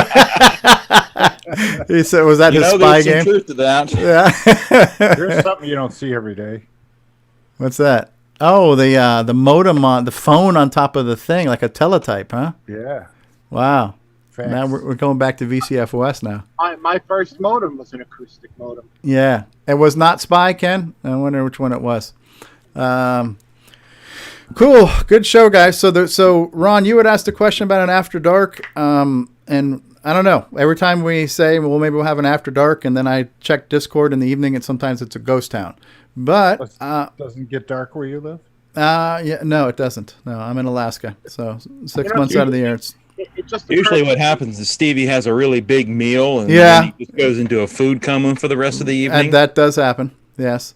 But the Zoom thing is open all weekend, and Grant can stream too. So if Grant gets home from work and he wants to do an After Dark, we have that luxury now. But yeah, so let's just say if you guys are interested, let's ping each other in Discord in a couple hours, and maybe we'll do an After Dark or a retro talk or something. I've got a beer in the refrigerator, so it's ready. Oh, by the way, Rick Adams, happy birthday! Rick Adams just celebrated his birthday recently. Everybody, thank you. Thank you. You're too kind. It's in the middle He of the has maze. now officially surpassed the age of dirt. Look, a printer enclosure because it was so loud. Oh, that's printer noise dampener. Remember that? That was something, yeah. I had a customer that had one of those. Holy Isn't that crap. amazing? That is. She had a huge, what did they call them back then? Not a band printer. Daisy Wheel 2s. Yeah, that's something. You know, Stevie, it just Here's our occurred, future. it just occurred to me that, and I should have said this during the Dennis interview, luckily you never got a Model 1 TRS-80 because you never would have got off of level 1. Oh, wow. Wow. That's me. Ouch. That is the most hilarious dad joke I've ever heard. Burn. Curtis is saying we had Printronics 300s with those dampeners. They were hammer bank based and printed at 300 lines per minute. Oh, you guys never got to mess with Cume Daisy Wheel printers because they tended to catch on fire. Oh, wow. The heat and friction against the paper, huh? Yeah, that was actually Tandy's first Daisy Wheel printer. That sounds more like a thermal printer. Yeah. All right, so the question has come up: is Sexy Girl going to be on After Dark tonight? We'll have to wait and see. We did get a request for strippers to join the show, so if we get a few more Patreons to kick in, we might be able to afford an exotic dancer. Grant might cross dress. Yeah, Grant will cross. He needs to practice. I can get some pink stripper. I think I have some acetone here somewhere. Yeah. Grant needs to practice. All right, we're going to officially beat this one to death, and we're going to pull the plug on it. Time of death is now 5:20 p.m. Eastern Standard Time, 3 hours and 15 minutes into the train wreck. Say goodnight, Gracie. Good night. Good night, Gracie. All right, we'll possibly see you guys on an After Dark with strippers or hookers or something. All right, guys. Take care. Okay. Bye.